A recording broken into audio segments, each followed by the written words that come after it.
தீபாவளி எண்ணம் போல் வண்ணங்களுடன் கொண்டாட The Chennai Silks ஆடைகளுடன் let the celebrations begin. தேனீக்கள் எடுத்து சேகரித்து கொடுத்த அசல் தேன் லயன் காஷ்மீர் ஹனி.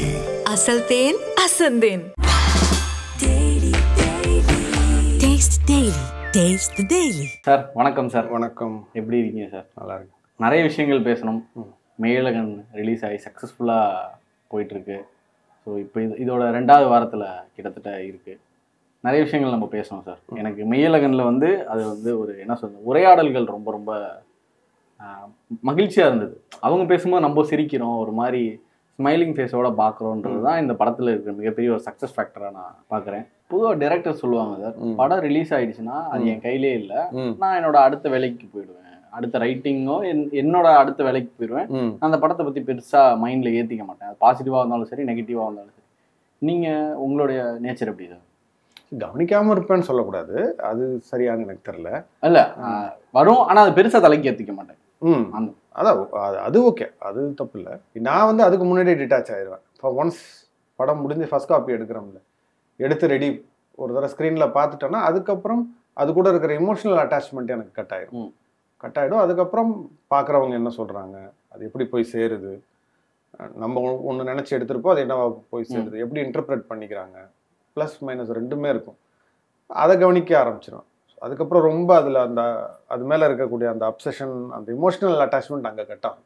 அது இயல்பாகவே தான் ஆகுது. போன படத்துக்கும் ஆச்சு, இந்த படத்துக்கும் அப்படி தான் ஆச்சு. அது நடந்துடும். நான் ரிலீஸ் வரைக்கும் வெயிட் பண்ண மாட்டேன். அதாவது ஆடியன்ஸ்கிட்ட போனப்புறம் டிட்டாச் ஆகணும்னு இருக்க மாட்டேன். நான் வேலை முடிஞ்சிருச்சு, என் வேலை முடிஞ்சிருச்சு, இதுக்கப்புறம் அதில் கை வைக்கிறதுக்கு ஒன்றும் இல்லைங்கிறப்ப கட்டாயி வழியில் வந்துடுவேன். வந்து அது நேச்சுரலாகவே அடுத்த கதையை நோக்கி அது போக ஆரம்பிச்சிடும். கண்டிப்பாக நான் ஃபீட்பேக்ஸ்லாம் கவனிப்போம், சொல்கிறதெல்லாம் ஏற்றிப்போம். ஆனால் நம்ம அங்கேயுமே கவனமாக இருக்கணும். நம்ம முக்கால்வாசி சொல்லணும்னு தான் சொல்லுவாங்க. ஏதாவது இப்போ நம்ம போயிட்டு படம் எப்படி இருக்குன்னு கேட்டிங்கன்னா கொஞ்சம் நேரம் யோசிச்சு எதையாவது சில நேரம் சொல்லணுமேன்னு சொல்லுவாங்க. அதெல்லாம் நீங்கள் எடுத்துக்கூடாது. உங்களுக்கு அதை பிரித்து பார்க்க தெரியணும். ஒரு ஜெனுவினான ஃபீட்பேக் எது, அது உங்களுக்கு தேவையில்லாத ஃபீட்பேக் எது அப்படிங்கிறது உங்களுக்கு தெரியணும். தெரிஞ்சுன்னா அது போகும். Okay sir. டிஷர்ட் பார்த்தோன்னு இப்போ தான் சார் நோட் பண்ணுறேன். ஜல்லிக்கட்டு விழா 2000 படத்தில் யூஸ் பண்ணது தான். எஸ். ஜல்லிக்கட்டும் பிரேம்குமாரும் அந்த காதல் எப்படி சார் இருக்கும்? ஜல்லிக்கட்டு இல்லை ஏறு தழுவுதல்ங்கிறது வந்து பல நூற்றாண்டு காலமாக இருக்கக்கூடிய ஒரு பயோ கல்ச்சுரல் ஈவெண்ட். அது வெறுமனே ஒரு கலாச்சார நிகழ்வு மட்டும் கிடையாது. அதோட ஒரு அவசியம் இருந்ததுனால தான் அது இத்தனை நூற்றாண்டாக கடந்து வந்திருக்கு.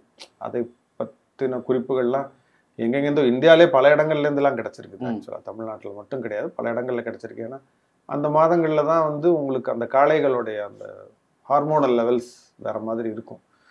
ஸோ அதனால தான் அந்த மாதங்களில், அந்த மார்கழி மாதங்களை ஒட்டி பார்த்திங்கன்னா அந்த காளைகள் எருதுகளோட பார்த்திங்கன்னா சில விளையாட்டுகள் சவுத் இந்தியா ஃபுல்லாகவே உங்களால் பார்க்க முடியும், குறிப்பாக தமிழ்நாட்டில்.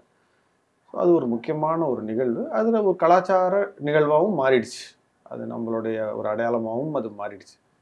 அதனால் எனக்கு அந்த காளைகள் மீது, அந்த மாடுபிடி வீரர்கள் மீது, ஈவன் அந்த காளைகளை வளர்க்குறவங்க மீது, அதை நடத்துகிறவங்க எல்லார் மேலேயும் எனக்கு ஒரு பெரும் மரியாதை உண்டு. ஏன்னா அவங்க தான் இதை கட்டி காப்பாற்றி இது பண்ணிட்டு வர்றாங்க. இன்னொன்று, நம்ம நாட்டு மாடுகள், அந்த காளைகளோட இனங்கள் இன்னும் அழிஞ்சு போகாமல் இருக்கிறதுக்கு அவங்க தான் முக்கியமான காரணம். அந்த வீரியமான காளைகள் இருக்கிறதுனால தான் அந்த இனவிருத்தியும் நடக்குது. இன்னும் அது நம்மக்கிட்ட இன்னும் இருக்குது. சில வகைகள் நம்மக்கிட்ட மிச்சம் இருக்குன்னா அதுக்கு அந்த ஜல்லிக்கட்டு காளைகள் ஒரு முதல் காரணம். படத்தில் எனக்கு ரொம்ப பிடிச்சிருந்த ஒரு ஃபேக்டர் வந்து, நான் வந்து மன்னார்குடியிலேருந்து சென்னை நோக்கி பயணம் வரும்போது காலையில் கிளம்புனா நீடாமங்கலம் ரயில்வே ஸ்டேஷனில் குறைஞ்சது 30 நிமிஷம் நான் நின்று தான் ஆகணும். ஓகே. அதை எப்படியாவது அது அந்த ட்ரெயின் வர்றதுக்குள்ளே தாண்டிடணும்டா அப்படின்னு சொல்லி தான் நாங்கள் கிளம்புவோம், வேண்டிகிட்டுலாம் இருப்போம். ஆனால் அது நடக்காது. ஆமாம். எப்படின்னா ஒரு பிரேக்கை போட்டு 1/2 hour சாலிடாக ஆகிடும். அதை வந்து படத்தில் காட்டணும், அதை வந்து ஸ்கிரிப்டுக்குள்ளே வரணும் அப்படின்றது அது ஒரு சின்ன ஃபேக்டர் தான். நிறைய பேர் நோட் பண்ண மாட்டாங்க. மேபி அந்த ஊர் சார்ந்தவங்க வந்து அவங்களுக்கு அது ரொம்ப கேட்சியான ஒரு ஃபேக்டராக இருக்கும். இது எப்படி சார் வச்சீங்க? அது அனுபவிச்சது ஒன்று. இன்னொன்று, ஒரு ஊருக்கு ஒரு தன்மை இருக்கும்ல. இப்போ நீங்கள் ராமேஸ்வரம் போனீங்கன்னா அங்கே அந்த பாம்பன் பாலத்தை பற்றி அது ஒரு விஷயம் சொல்லுவாங்க உங்கள்கிட்ட. நீங்கள் இதே ஆலப்புழா போனீங்கன்னா அங்கே இருக்கிற ஃபெரி, அந்த மற்ற விஷயங்களை பற்றி ஒன்று சொல்லுவாங்க. அந்த போக்குவரத்தில் இருக்கக்கூடிய தனித்தன்மை என்ன சொல்கிறது, அதில் இருக்கிற சிக்கல்கள் இதை பற்றி சொல்லுவாங்க. அது மாதிரி நீடாமங்கலத்துக்கு அந்த செக் போஸ்ட்டுங்கிறது வந்து அது வந்து அதோட தனித்தன்மை, தலைவலின்னு சொல்லலாம். அது ஒரு வேடிக்கையான விஷயமா இருக்கும். டப்பு டப்புன்னு போட்டுருவாங்க. போட்டோன்னே அடியில பூந்து போறது, அங்கேருந்து உட்காந்து வெயிட் பண்ணிட்டே இருப்பாங்க. அங்க ஒரு சின்ன ஒரு வணிகம் நடக்கும். ஆமா, அந்த மாங்காய் விற்கிறவங்க, சுண்டல் விற்கிறவங்க அங்க அதை வச்சு ஒரு இது நடந்துட்டு இருக்கும். அங்க ஆக்சுவலி மனிதர்களுக்கான அவங்களோட நேரமாவும் பார்ப்பாங்க. அந்த டைம்ல எதையும் யோசிக்காம சரி இப்போ யாருக்கு கால் பண்ணலையோ அவங்களுக்கு எடுத்து அந்த வேலைகளை பார்க்க ஆரம்பிச்சிருவாங்க. ஸோ அதெல்லாம் அது ஒரு இதா தெரிஞ்சுது. சொல்லப்போனா அந்த படத்துல நாவல்ல அதெல்லாம் சொல்லியிருந்தது. அந்த செக் போஸ்ட்ல போய் நின்னோன்னு எவ்வளவு கடன்னு எவ்வளவு மாற்றங்கள் நிகழுது. அங்கே சிலர் இறங்கி செக் போஸ்ட்டை கிராஸ் பண்ணி நடந்தெல்லாம் போயிடுவாங்க, இதுக்கு வெயிட் பண்ணிட்டு இருந்தா வேலைக்கு ஆகாது அப்படின்னு. அந்த மாற்றங்கள்லாம் அதில் எழுதியிருந்தது. பட் படத்தில் வரும்போது அது எல்லாத்தையும் சொல்ல முடியாதுல்ல, சில விஷயத்த நம்ம சுருக்கி தான் ஆகணும். அதெல்லாம் சுருக்கியாச்சு அதில். ஆனால் அதை சொல்லணும்னு தோணுச்சு. ஏன்னா நீடாமங்கலத்தோட ஒரு ஒரு ஒரு அடையாளம் அது. உங்கள் ஊர், அதாவது நீங்கள் சொன்னீங்க தஞ்சாவூர்னு சொல்லியிருந்தீங்க. ஆமாம். அந்த ஊர் சார்ந்த நிறைய விஷயங்கள் வந்து நீங்கள் 96லேயும் காட்டியிருந்தீங்க, இந்த படத்துலையும் காட்டியிருந்தீங்க. பெரும்பாலான படங்களில் வந்து அந்த ஊரை வந்து நிறைய பேர் டச் பண்ண மாட்டாங்க. மேபி மதுரையை டச் பண்ணுவாங்க, தேனி அந்த சைடு டச் பண்ணுவாங்க. இப்போ ஒரு கிராமத்து கதையினாலே அந்த சைடு ஆமாம் அந்த மாதிரி போயிடலாம் அப்படின்னு அந்த மாதிரி வருவாங்க. சென்னை, அதுக்கப்புறம் சேலம் சைடு அந்த மாதிரி படங்கள் நம்ம பார்த்துருக்கோம். இந்த மாதிரி படங்களும் பார்த்துருக்கோம், பட் ரொம்ப மினிமல். தஞ்சாவூர் மாதிரியான கதைக்களம் வந்து வர்றது வந்து ரொம்ப அபூர்வம்னே சொல்லலாமே. இது வந்து உங்களுக்கு இந்த மாதிரியான இடங்களை வந்து என் படத்துல காட்டணும் அப்படின்றது நீங்க அந்த உலகத்துல வாழ்ந்து வந்தனாலயா இல்ல வேற ஏதாவது ரீசன் இருக்கா? அதுதான் ஒரே காரணமா தான், தஞ்சாவூர்காரன். அண்ட் இன்னொன்னு தெரிஞ்ச ஒரு ஜியாகிரபில இப்ப தேனி தெரியாதுன்னு கிடையாது. கேமராமேனா 4 படங்கள் தேனியில பண்ணியிருக்கேன். தேனி, வத்தலகுண்டு, திண்டுக்கல் சைட்ல. ஸோ அந்த ஜியாகிரபி வந்து கிட்டத்தட்ட தஞ்சாவூருக்கு இணையாவே எனக்கு தெரியும். ஆனா எனக்கு இப்ப நான் இயல்பா நான் பேசுறது வந்து தஞ்சாவூர் ஸ்லாங். இது தஞ்சாவூரோட தன்மை எனக்கு தெரியும், அந்த மக்களுடைய அவங்களுடைய தன்மை தெரியும். அப்படி இருக்கும்போது நான் அதில் ஒரு கதை சொல்லும் போது இயல்பாகவே எனக்கு வரும், ரொம்ப ஈஸி. நான் ரொம்ப சிரமப்பட தேவையில்லை. அந்த மக்களோட கதைகள் எனக்கு தெரியும், அவங்களுடைய தன்மை தெரிஞ்சதுனால எனக்கு அது சொல்கிறதுக்கு ரொம்ப எளிதாக இருந்தது, இன்ட்ரெஸ்டிங்காகவும் இருந்துச்சு ஒன்று. ஏன்னா இப்போ அந்த ஊரோட உணவு வகைகள் என்னன்னு எனக்கு தெரியும். இப்போ அந்த படத்தில் வர்ற அந்த திருமணத்தில் அந்த உணவு வகைகள் காட்டுறோம்ல, அதை சமைச்சவர் யாருன்னா எங்க அம்மாவோட கல்யாணத்துக்கெல்லாம் சமைச்சவரோட சிஷ்யன். படத்துல உண்மையா சமைச்சவர், உண்மையாவே சமைச்சு போட்டவர். அவரு வந்து எங்க அம்மா கல்யாணம், எங்க மாமா கல்யாணம், எங்க சித்திங்க கல்யாணத்துக்கெல்லாம் சமைச்ச ஒரு மூத்த ஒரு சமயக்காரர் அவர். அவரோட சிஷ்யன். இவருக்கே இப்ப 80 வயசு. அவர் இப்ப இல்ல, இவருக்கே 80 வயசு. இவரோட பையன் இப்ப அடுத்தது வந்துட்டாரு. ஸோ அது முதல் 2 படத்துலயும் தஞ்சாவூருங்கிறது ஒரு கோயின்சிடன்ஸா இருந்தாலும் அதுல ஒரு வசதியும் இருக்கு. என்னன்னா நமக்கு தெரிஞ்ச விஷயத்த சொல்றதுங்கிறதுல அது ஒரு பெரிய ஒரு நமக்கே ஒரு கம்ஃபர்ட் இருக்கும், ஒரு ஃப்ளோ கமாண்ட் இருக்கும் சொல்ல போனா சொல்றதுல. பட் அதுக்காக எல்லா படமும் அப்படி பண்ணும் அப்படிங்கிறது கிடையாது. மாறுது, அடுத்ததெல்லாம் மாறுது, அடுத்தடுத்து பண்ண போறதெல்லாம் வேற இதுல இருக்கு. திரும்ப தஞ்சாவூர்லயும் ஒரு கதையும் இருக்கு. ராம் அண்ட் ஜானு எப்படி இருக்காங்க சார் உங்க உலகத்துல? அவங்களுக்கு என்ன நல்லா தான் இருக்காங்க. ஸோ 96 பண்ணக்கூடிய ஒரு இது வந்துருச்சு எனக்கு. இப்போ எழுதி முடிச்சிட்டேன். கொஞ்சம் கட்டாயத்தின் பேர்லா சார்? அது கட்டாயத்தின் பேர்ல. ஏன்னா நிறைய பேர் இப்போ 96 ஓடனோடனே ஒரு படம் ஓடிச்சுனாலே அதோட அடுத்த பார்ட்டு இல்லை அதோட சீக்வலோ ஸ்பின் ஆஃபோ கேட்டுக்கிட்டே இருப்பாங்க. அந்த மாதிரி நான் பண்ண மாட்டேன்னு தான் சொன்னேன். 96 பண்ண மாட்டேன், ஏன்னா அது முடிஞ்சிருச்சுன்னு தான் சொன்னேன். பட் நம்ம லைஃப் வந்து நம்ம சொல்கிற மாதிரிலாம் நடக்காது இல்லை. உடனே ஒரு 4 monthsல ஐடியா வந்தது. ஸோ ஐடியா வந்தப்போ ஐடியா வந்து எனக்கு என்ன தோணுச்சுன்னா அதை நாவலாக எழுதி பப்ளிஷ் பண்ணலாம் அப்படிதான் தோணுச்சு. கதையை சொல்லும் போது பார்த்தா எல்லார்ட்டேருந்தும் யுனானிமஸாக வந்த ஃபீட்பேக் என்னன்னா 96 விட இது நல்லா இருக்கு, இதை கண்டிப்பாக பண்ணுங்க அப்படின்னாங்க. ஒரு சிலர்கிட்டேருந்து அந்த பயமும் இருக்கும், ஐயோ வேணாம் 96 அப்படியே விட்டுருங்க, 2லாம் வேண்டாம் அப்படிங்கிறதும் இருந்துச்சு. கேட்காதவங்களுக்கு அந்த கருத்து இருந்தது, கேட்டவங்களுக்கு கண்டிப்பாக பண்ணுங்க அப்படின்னாங்க. ஃபீட்பேக் ஃபஸ்ட்டு சொன்னது எங்கள் அம்மாட்ட சொன்னேன், அதுதான் பயங்கர பலம் கொடுத்தது. அப்புறம் ஃப்ரெண்ட்ஸ் சர்க்கிளில் நிறைய பேர்கிட்ட சொல்லி அது என்ன சொல்கிறது, அதை பண்ணலாங்கிற ஒரு முடிவுக்குள்ளே வந்துச்சு. ஏன்னா நானும் அதை எனக்கு எவ்வளோ பிடிச்சிருந்தாலும் யார் பிடிச்சிருந்தாலும் நமக்கு ஒரு சின்ன டவுட் இருக்கும்ல. ஸோ அதனால் ஹோல்டுலே தான் வச்சுருந்தேன். அது எழுதி உங்களுக்கு ஒரு ஃபைனல் ஸ்டேஜஸ் வரும்போது நம்பிக்கை வந்துருச்சு. ஏன்னா பொதுவாக நான் எழுத தான் கிளைமேக்ஸ்க்கு போவேன். இது எழுதும் போது வந்ததே முதல்ல கிளைமேக்ஸ் தான் வந்தது. இது எப்படி போய் முடியலாம், அந்த கடைசி சீக்வன்ஸ் தான் மைண்டில் வந்துச்சு. அது ரொம்ப எக்ஸைட் பண்ணிடுச்சு. இப்போ ஃபினிஷ் ஆகிடுச்சு. இன்னும் கொஞ்சம் ஃபைன் டியூன் பண்ணிவிட்டு அடுத்து அவங்க 2 பேர்ட்டையும் கதையை எடுத்துகிட்டு போகணும். அவங்களுக்கும் பிடிச்சிருந்தா ஷூட் பண்ண வேண்டியதான். நான் அந்த ராம் ஜானு பற்றி கேட்டிருந்தேன். அது நான் கதைகளமாக கேட்கல சார். ம். உங்கள் வேர்ல்டில் அவங்க 2 பேரும் எப்படி இருக்காங்க சார்? ரொம்ப ஃபிலசாபிக்கல் கொஸ்டினாக இருக்குது. ஏன்னா நான் 96 எழுதிட்டு இருக்கிறதுனால எனக்கு அதை நான் சொல்ல முடியாது, எப்படி இருக்காங்கங்கிறத நான் சொல்ல முடியாது. படமாக வேணால் எடுத்து காட்டுறேன். ஏன்னா அது ஒரு நிலை. அது ஏன்னா சொல்லாமல் சொல்கிறதுன்னு இருக்குல்ல சார், அந்த மாதிரி இவங்க இன்னும் ராம் வந்து காடு அந்த மாதிரி பயணம் வைல்ட் லைஃப் அப்படி இருக்காரா? இல்லை அது வேற ஒரு அதனால தான் சொன்னேன். அதுலேருந்து நான் எதையுமே சொல்ல முடியாது இப்போ. ஆனால் என்னன்னா அவங்களுக்கு சொல்றதுக்கு சில விஷயங்கள் இருக்கு, அதோட தயாராக இருக்காங்கன்னு வேணா சொல்லலாம். ஓகே. பொதுவாக ஒரு டிராஃப்ட் எவ்வளோ நாளில் கம்ப்ளீட் பண்ணுவீங்க சார்? ஒரு லைன் கிடைக்குது, இது ஒர்க் பண்ணலாம், இது வந்து ஸ்டோரியாக பிச் ஆகும் அப்படின்றப்போ அது எவ்வளோ நாள் எடுத்துப்பீங்க டைம்? 2 to 3 weeks. அது எப்படி சார் 2 வாரத்தில் எழுத முடியும்? எழுத முடியாதுலாம் கிடையாது. ஒரு நாளில் ஸ்கிரிப்ட் எழுதி முடிச்சவங்கலாம் இருக்காங்க. If I'm not wrong, Bhagyaraj sir வந்து ஒரு நைட்டில் ஒரு கதை எழுதி முடித்ததா நான் கேள்விப்பட்டிருக்கேன். ஒரு கதை எழுதி அது ஷூட்டிங் போகலான்னு இருந்து அது கடைசி நிமிஷத்தில் ஏதோ அது ஒரு மாற்றங்கள் செய்யணும்னு சொன்னப்போ டோட்டலாக வேற ஒரு கதையை வந்து ஒரு நைட்டில் எழுதி முடித்ததா நான் கேள்விப்பட்டிருக்கேன். எனக்கு இன்னொரு எனக்கு உறுதியாக தெரில பாக்யராஜ் சார் தானா இல்லை வேற யாருமான்னு எனக்கு தெரில. பட் அவர் பண்ணியிருக்க வாய்ப்பு இருக்கு. ஏன்னா லெஜெண்டரி ரைட்டர். ஓல்டு பாய்னு ஒரு படம் வந்துச்சு கொரியன்ல, அதுவும் அந்த மாதிரி எழுதுனதுன்னு கேள்விப்பட்டேன். ஓவர் நைட்டில் எழுதி முடித்த ஒரு கதை அப்படின்னு கேள்விப்பட்டேன். அஃப்கோர்ஸ் ரீரைட்டிங் நடந்திருக்கலாம், அதில் எந்த கரெக்ஷன்ஸ் பண்ணியிருக்கலாம். பட் அந்த ஃபர்ஸ்ட் டிராஃப்ட்னு சொல்கிறோம், அது அப்படி எழுதினவங்களே இருக்கிறாங்க.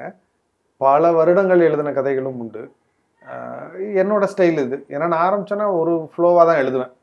எனக்கு மற்ற இதெல்லாம் கட் ஆகிடும், எனக்கு மற்ற ஆக்டிவிட்டீஸ்லாம் கட் ஆகிடும். சார் அப்போ மெய்யுலகன் எவ்வளோ நாளில் எழுதுனது சார்? மெய்யுலகன் வந்து 18 days கரெக்டாக 18 daysல முடிச்சிட்டேன். முதல்ல அப்படியே கொஞ்சம் சீன்ஸ் எல்லாம் கொஞ்சம் தீவுகள் மாதிரி இருக்கும். ஒன்றுக்கு ஒன்று கொஞ்சம் பிரிட்ஜ் அங்கங்கே மிஸ் ஆகும், சில லாஜிக்கல் மிஸ்டேக்ஸே இருக்கும். ஓகே. ஆனால் கதையோட சாராம்சம்னு சொல்கிறோம்ல அது இருக்கும். இதுதான் அதோட சோல் ஆஃப் த மூவின்ற அது கரெக்டாக இருக்கும். அதில் நீங்கள் மாத்திரைங்கிற பேரில் அதை மாற்றிடக்கூடாது. ஆனால் அதோட ஃப்ளோ மட்டும் நீங்கள் கவனமாக பார்த்துக்கிட்டே இருக்கணும். டயலாக்ஸ் இம்ப்ரூவைஸ் ஆகிட்டே இருக்கும். சில நேரம் புதுசாக ஒரு கேரக்டர்ஸ் கதையை அடுத்தடுத்து எடுத்துகிட்டு போகக்கூடிய புதிய கதாபாத்திரங்கள் உள்ள வரும். நீளம் குறையும். ஃபஸ்ட் எழுதும் போது நிறைய எழுதியிருப்போம், அப்புறமா ரிப்பீட் ஆகிற டயலாக்ஸ் அப்படியே குறைஞ்சிக்கிட்டே வரும். இங்கே வந்து சில மூடை சொல்ல முடியாதப்ப பாடல்கள் அங்கே தான் வரும். எடுத்த உடனே பாடல் வராது. சாங் சீக்வன்ஸ்லாம் எழுத மாட்டோம், கதை தான் இருக்கும்.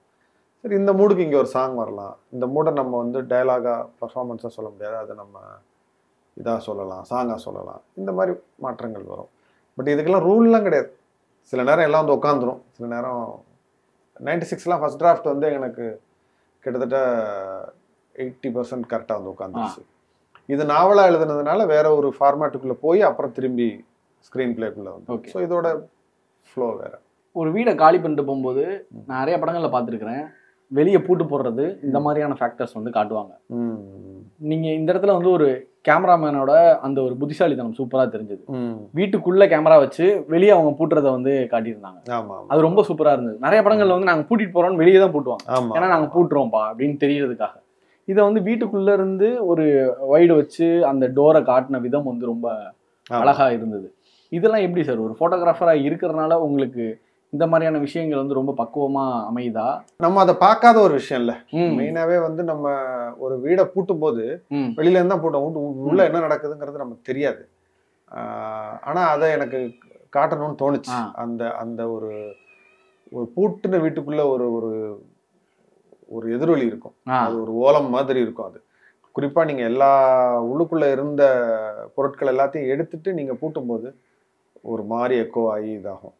அதை எனக்கு அங்கே காட்டணும்னு தோணுச்சு.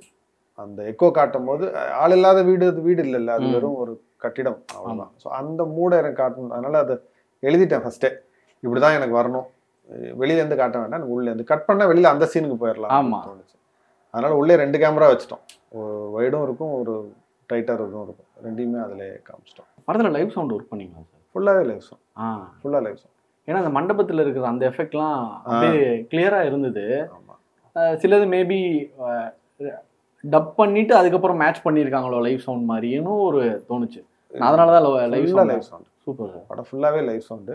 அது நல்லா வந்ததுக்கு காரணம் அதை பண்ணவரும் ரொம்ப கெட்டிக்காரர், ராகவ்னு சொல்லிட்டு ஒருத்தர். அதனால நீங்கள் யாரை வச்சு செய்கிறீங்கிறத பொறுத்தும் இருக்குது.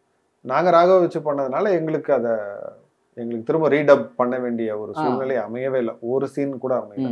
லைவ் சவுண்டு நீங்கள் நிறைய இடங்கள்ல வந்து இப்போ அந்த தெருக்கள்லாம் காட்டுறீங்க, அதில் வந்து உங்களுக்கு சில சேலஞ்சஸ்லாம் வரும். இப்போ லைவ் சவுண்டில் வந்து நீங்கள் முக்கியமாக அந்த டயலாக்ஸ் வந்து மக்களுக்கு கரெக்டாக பிரதிபலிக்குதா அப்படின்றது தான் உங்களுடைய ஒரு நோக்கமாகவே இருக்கும்.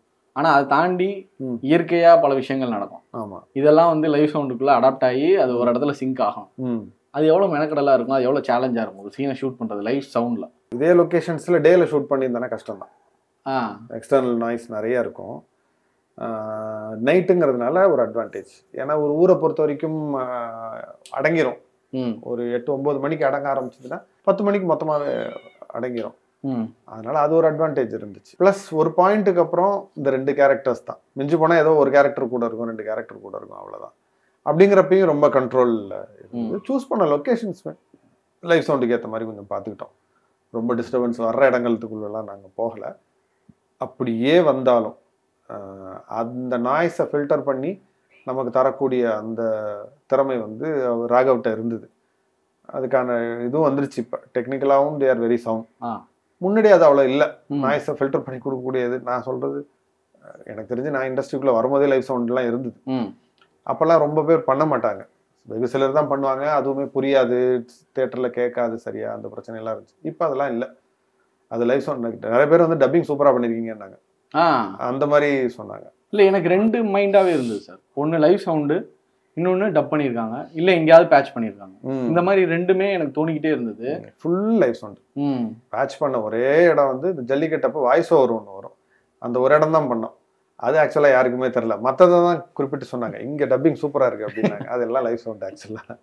அதனால் முடிஞ்ச வரைக்கும் டெக்னிக்காலிட்டிஸ்குள்ளே போகாமல் படத்தை பார்க்குறது அவங்களுக்கும் நல்லது. ஓகே, ஏன்னா இப்போ இந்த விஷயங்களுக்கு வந்து ஆக்டர் எப்படி ஒத்துழைக்கிறாங்கன்னு ஒரு ஃபேக்டர் இருக்குது சார். இப்போ இந்த லைவ் சவுண்டிங், ஏன்னா நிறைய பேர் வந்து டப்பிங்க்கு அடாப்ட் ஆகிருப்பாங்க. ஆமாம், ஒரு 10 படம் 15 படம் அதுக்கப்புறம் அவங்களுக்கு டப்பிங் ஈஸியாகிடும், லைவ் சவுண்டு கஷ்டமாயிடும். லைவ்ல விட்டதை நான் டப்பிங்கில் பிடிச்சிக்கிறேன் அப்படின்ற மாதிரியும் ஃபேக்டர்ஸ்லாம் இருக்குது. இப்போ இது எல்லாத்துக்குமே ஒத்துழைக்கணும்னா அது ஒரு கம்ப்ளீட்டாக ஒரு ஆக்டரோட பக்கம் போயிடுது. ஆமாம், இனிஷியலாக ஒரு கன்ஃபியூஷன் இருந்துச்சு எல்லாருக்குமே. நல்லா வருமா, இவனுங்க இதில் பாதி அதில் பாதின்னு சொல்லி நம்மளை படுத்திடுவாங்களோ அப்படிங்கிற ஒரு டவுட் இருந்தது. கன்வின்ஸ் பண்ண வேண்டியதாக இருந்தது. ஏன்னா இன்னொன்று, நம்ம ஃபஸ்ட்டு ஒன்றும் பண்ணல. கார்கின்னு ஒரு படம் வந்துச்சு, ஆமாம், சீதகாதின்னு ஒரு படம் வந்துச்சு. இதுலலாம் லைவ் சவுண்ட் பண்ணிட்டாங்க ஏற்கனவே, பண்ணி நல்லாவும் வந்துருச்சாங்களா. அதுலலாம் இந்த படங்கள் மக்கள் பார்த்துருக்குறாங்க, நடிகர்களும் பார்த்துருக்காங்க, அவங்களுக்கு தெரியும் அது எந்த அளவுக்கு வரும் அப்படின்னு தெரியும். அதனால அந்த பிரச்சனை இல்லை, ரொம்ப ப்ரூவ் பண்ண வேண்டிய கட்டாயம் இல்லை. சிலர் டப்பிங்ல இம்ப்ரோவைஸ் பண்றவங்க இருக்காங்க, அவங்களுக்குலாம் ஒரு சின்ன டவுட் இருந்தது. ஆனால் அதை ரெக்கார்ட் பண்ணிட்டு ப்ளே பண்ணி பார்க்கும்போது இதை தலையில நின்னாலும் டப்பிங்ல பண்ண முடியாதுங்கிறது அவங்களுக்கு தெரிஞ்சிச்சு. அதனால என்ஜாய் பண்ண ஆரம்பிச்சிட்டாங்க. ஓகே, குறிப்பாக கார்த்தி சாரோட இது இருக்குல்ல, ஏன்னா நிறைய பேச வேண்டிய ஒரு கேரக்டர் படத்தில், அந்த மாடுலேஷன்லாம் திருப்பி வந்து பண்ணுறது ரொம்ப கஷ்டம். ராஜ்கிரண் சார் அதே மாதிரி தான் லெங்க்தி டயலாக்ஸ் இருக்கும், அங்கங்கே அரவிந்த் சாருக்கும் இருக்கும். ஸோ இவங்களுக்கெல்லாம் இதை கொண்டு வந்து திருப்பி டப்பிங்கில் பண்ண வச்சோம்னா அது ரொம்ப கஷ்டம். அவங்களுக்கு இழைக்கப்படுற அநீதி அது.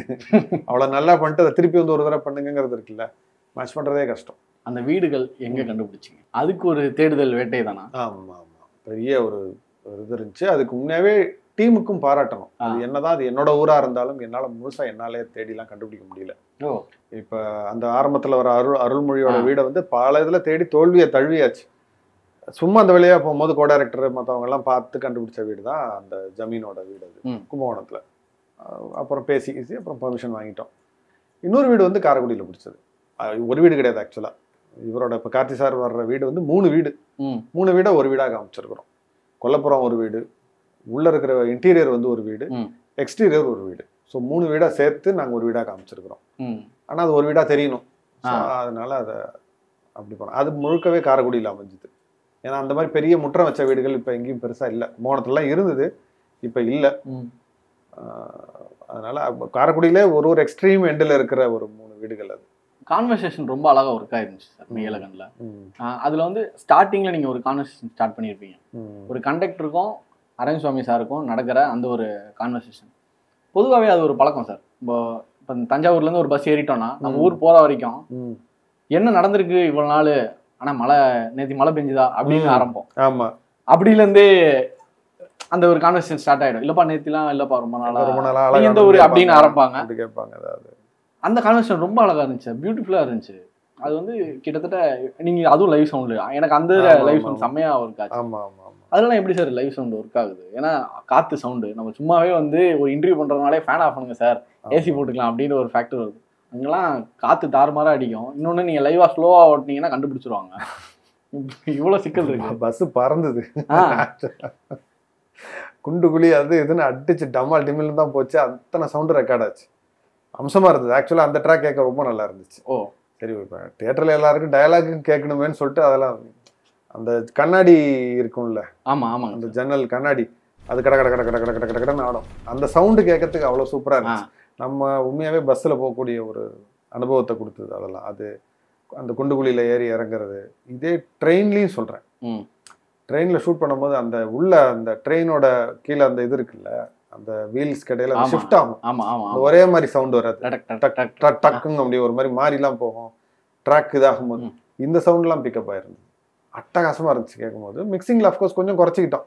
சரி, அதுக்குன்னு ரொம்ப ரியலிஸ்டிக்காகவும் போக முடியாது அப்படின்னு சொல்லி அதைத்தான் நான் திரும்பவும் சொல்கிறேன். நீங்கள் லைவ் சவுண்டுன்னா இது அதிகமாக கேட்டுரும், டைலாக் கேட்டுறாதுன்னு நினைக்க வேண்டாம். அதுக்குன்னே பயிற்சி பெற்றவர்கள், தேர்ச்சி பெற்றவர்கள். ஓகே, நீங்கள் அவங்கள்ட்ட கொடுக்கும்போது உங்களுக்கு அவ்வளோ அருமையாக வருது. அதுக்கு எடுத்தே காமிச்சிட்டோம். நீங்கள் சொன்ன மாதிரி அந்த பஸ்ஸு கைனடிக் ஹோண்டாலாம் ரொம்ப சத்தம் வரக்கூடிய விஷயங்கள். அதுலேருந்து எடுத்து உங்களுக்கு எவ்வளோ தெளிவாக டைலாக் கேட்குது, ரியலாகவும் இருக்குது. ஸோ இது வேணும்னா இதுக்கு ரொம்ப கஷ்டமும் கிடையாது. இதுக்காக நீங்கள் ரொம்ப மெனக்கெட வேண்டியிருக்கும். நீங்கள் ஒரு 2 நாளில் ஷூட் பண்ண வேண்டிய சீன் வந்து 5 நாள் ஆகும்னா எனக்கு புரியுது, இதோட டிஃப்ரென்ஸ் எனக்கு புரியுது. எந்த டிஃப்ரென்ஸும் கிடையாது. அந்த நேரம் மைக்கை ஒட்டி விட்டுட்டு போயிடுவாங்க, க்ளீனாக அவங்க மானிட்டர் பண்ணிப்பாங்க. இதுக்காக அந்த நிறைய 1 more போகணுன்னுலாம் கதை கட்டி விடுவாங்க. ஒரு ஷாட்டு போனது கிடையாது. சவுண்டுக்காக ஒரு 1 more நாங்கள் போனதே கிடையாது. எல்லா நாளும் பக்காவாக இருந்திருக்கு. ரொம்ப ரேராக ஏதாவது எக்ஸ்டர்னலாக சவுண்ட் வரும்ல வெளியில், அதாவது யாராவது ஹார்ன் அடிச்சிட்டாங்க இல்லை வெடி வெடிச்சிட்டாங்க, அதுக்கு வேணா போயிருப்போம். டெக்னிக்கலாக இன்னொரு 1 more போனதே கிடையாது. அந்த கான்வர்சேஷன்ஸ் கருணாகரன் சார் அரேஞ்ச் பண்ணாங்க. நான் எனக்கு பர்சனலாக பிடிச்ச ஒரு 2-3 சீனில் எனக்கு அந்த சீன் ஒன்று, எழுதும் போதும் சரி எடுக்கும் போதும் எனக்கு அது ரொம்ப பிடிச்சிருந்த ஒரு ஃபேக்டர் சார். ஏன்னா அந்த மூடை ஸ்டார்ட் பண்ணுறதே அதுதானே சார். அவருடைய அன்பை வந்து தட்டி வெளியில் கொண்டு வர ஆரம்பிக்கிற சீன், அவருடைய இறுக்கத்தை உடைக்கிற சீன் மொதல் சீன், அது 2வது லதாவோட சீனு. ஸோ அதனால் அதில் வந்து யார் பண்ணணும்னு ஒன்று இருக்குல்ல. ஏன்னா அவரே அழுத்தமான ஒரு கேரக்டர். இன்னொன்று அரவிந்த் சாரை பார்த்தாலே கொஞ்சம் இதாக இருக்கும், போல்டான ஒரு ஆள். அவரை உடைக்கணும் தைரியமாக. அப்படிங்கிறப்ப ஒரு பஸ்ஸை கண்ட்ரோலில் வச்சிருக்கிற ஒரு கண்டக்டரோட ஒரு தெனாவட்டு நமக்கு தெரியும், கெத்தாவே இருப்பாங்க எப்போவுமே. அப்படிப்பட்டவர் இருக்கார்ல, வந்து அப்படி டப்பு டப்புன்னு நம்மளை எல்லாரையும் லெஃப்ட் ஹேண்டில் டீல் பண்ணுவாங்க. அப்படிப்பட்ட ஒருத்தராக இருக்கணும். ஆனால் அவருக்கே இவரை தெரியணும்னா அப்படியே மாறி அன்பாக பேசி கொஞ்சம் இறங்கி வருவாங்க. இறங்கி வந்து அவங்களுக்குள்ள ஒரு உரையாடல் இருக்கும், பர்சனலாக மாறும். அது ஒரு பிரயாணி, ஒரு நடத்துனராக இருக்காது. ஸோ இந்த மாற்றம் எல்லாம் அதுக்குள்ளே நடக்கணும் அப்படின்னு தோணுச்சு. அதுக்கு எனக்கு குறிப்பாக எனக்கு வந்து கருணாகரன் வேணும்னு தோணுச்சு. அதில் மட்டும் நோ காம்ப்ரமைஸ், எனக்கு அவர் தான் வேணும்னே எனக்கு இருந்தது. நல்ல வேற அவர் ஒரு நல்ல நடிகருங்க. அவரை நம்ம காமெடியனாக மட்டும் பார்த்துட்டு இருக்கோம். அவர் ஒரு தலை சிறந்த நடிகர் அவர். ஏன்னா அவரோட சில எக்ஸ்பிரஷனில் நமக்கு அது தெரிஞ்சு போயிடும். சுதுகவும் மாதிரி பல படங்களில் அங்கங்கே அவருடைய அந்த நடிப்பு திறமை அப்படி லைட்டாக ஒரு ஸ்பார்க் ஆகிட்டு போயிடும். அதனால தான் எனக்கு அவர் வேணும்னு தோணுச்சு. அது அங்கே வெளிப்படவும் செஞ்சுது அந்த சீனில். ஏன்னா ஒரே சீனுக்குள்ளே அந்த டிஃபரன்சஸை காட்டணும், பண்ணிட்டாரு நல்லா. நீங்கள் சொன்னீங்கல்ல சார், அந்த கண்டக்டர் கொஞ்சம் கெத்தாக தான் இருப்பாங்க, அசால்ட்டாக. அதுக்கப்புறம் அவரே சாஃப்ட் ஆகி அது வந்து ஒரு சீனில் சூப்பராக காட்டியிருப்பீங்க சார். அந்த இடம் வந்தால் சொல்கிறீங்களான்னு அவருக்கு கேட்டும் கேட்காம போயிடுவாங்க. பக்கத்தில் நான் சொல்கிறேன் அப்படின்னு அது சூப்பராக இருந்துச்சு சார். அவரு ஆக்சுவலாக என்னன்னா அப்படி சொல்ல போலாமா, அது ஒரு மாதிரி இருக்காதா அப்படின்னாரு. எந்த கண்டக்டர் கண்டிப்பாக சொல்கிறேன், கவலைப்படாதீங்க, அதெல்லாம் சொல்லவே மாட்டாங்க. டிக்கெட் அப்படின்ட்டு போயிடுவாங்க, முடிஞ்சு. சொல்லுவாரா மாட்டாரானே பதட்டமாகவே இருக்கும். கரெக்டாக சொல்லுவாங்க. சில நேரம்லாம் பஸ் நின்றோம், நம்ம யோசிச்சுக்கிட்டே இருப்போம், இறங்கலையா அவங்க ஸ்டாப்பிங் தான் அப்படிம்பாங்க, ரன்னிங்கில் இறங்குவோம். இந்த சேட்டையெல்லாம் பண்ணுவாங்க நிறையா.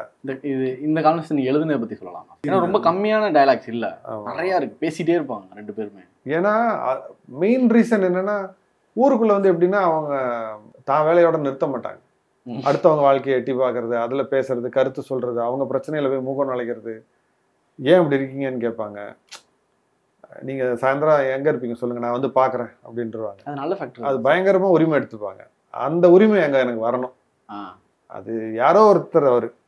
ஆனால் பார்த்தா அவர் அப்பாட்ட படித்தவராக இருப்பார், ஏன் இப்படி கல்யாணத்துக்கு இல்லாமல் இப்படி கிளம்புறீங்கன்னு கண்டிப்பார் அவர்.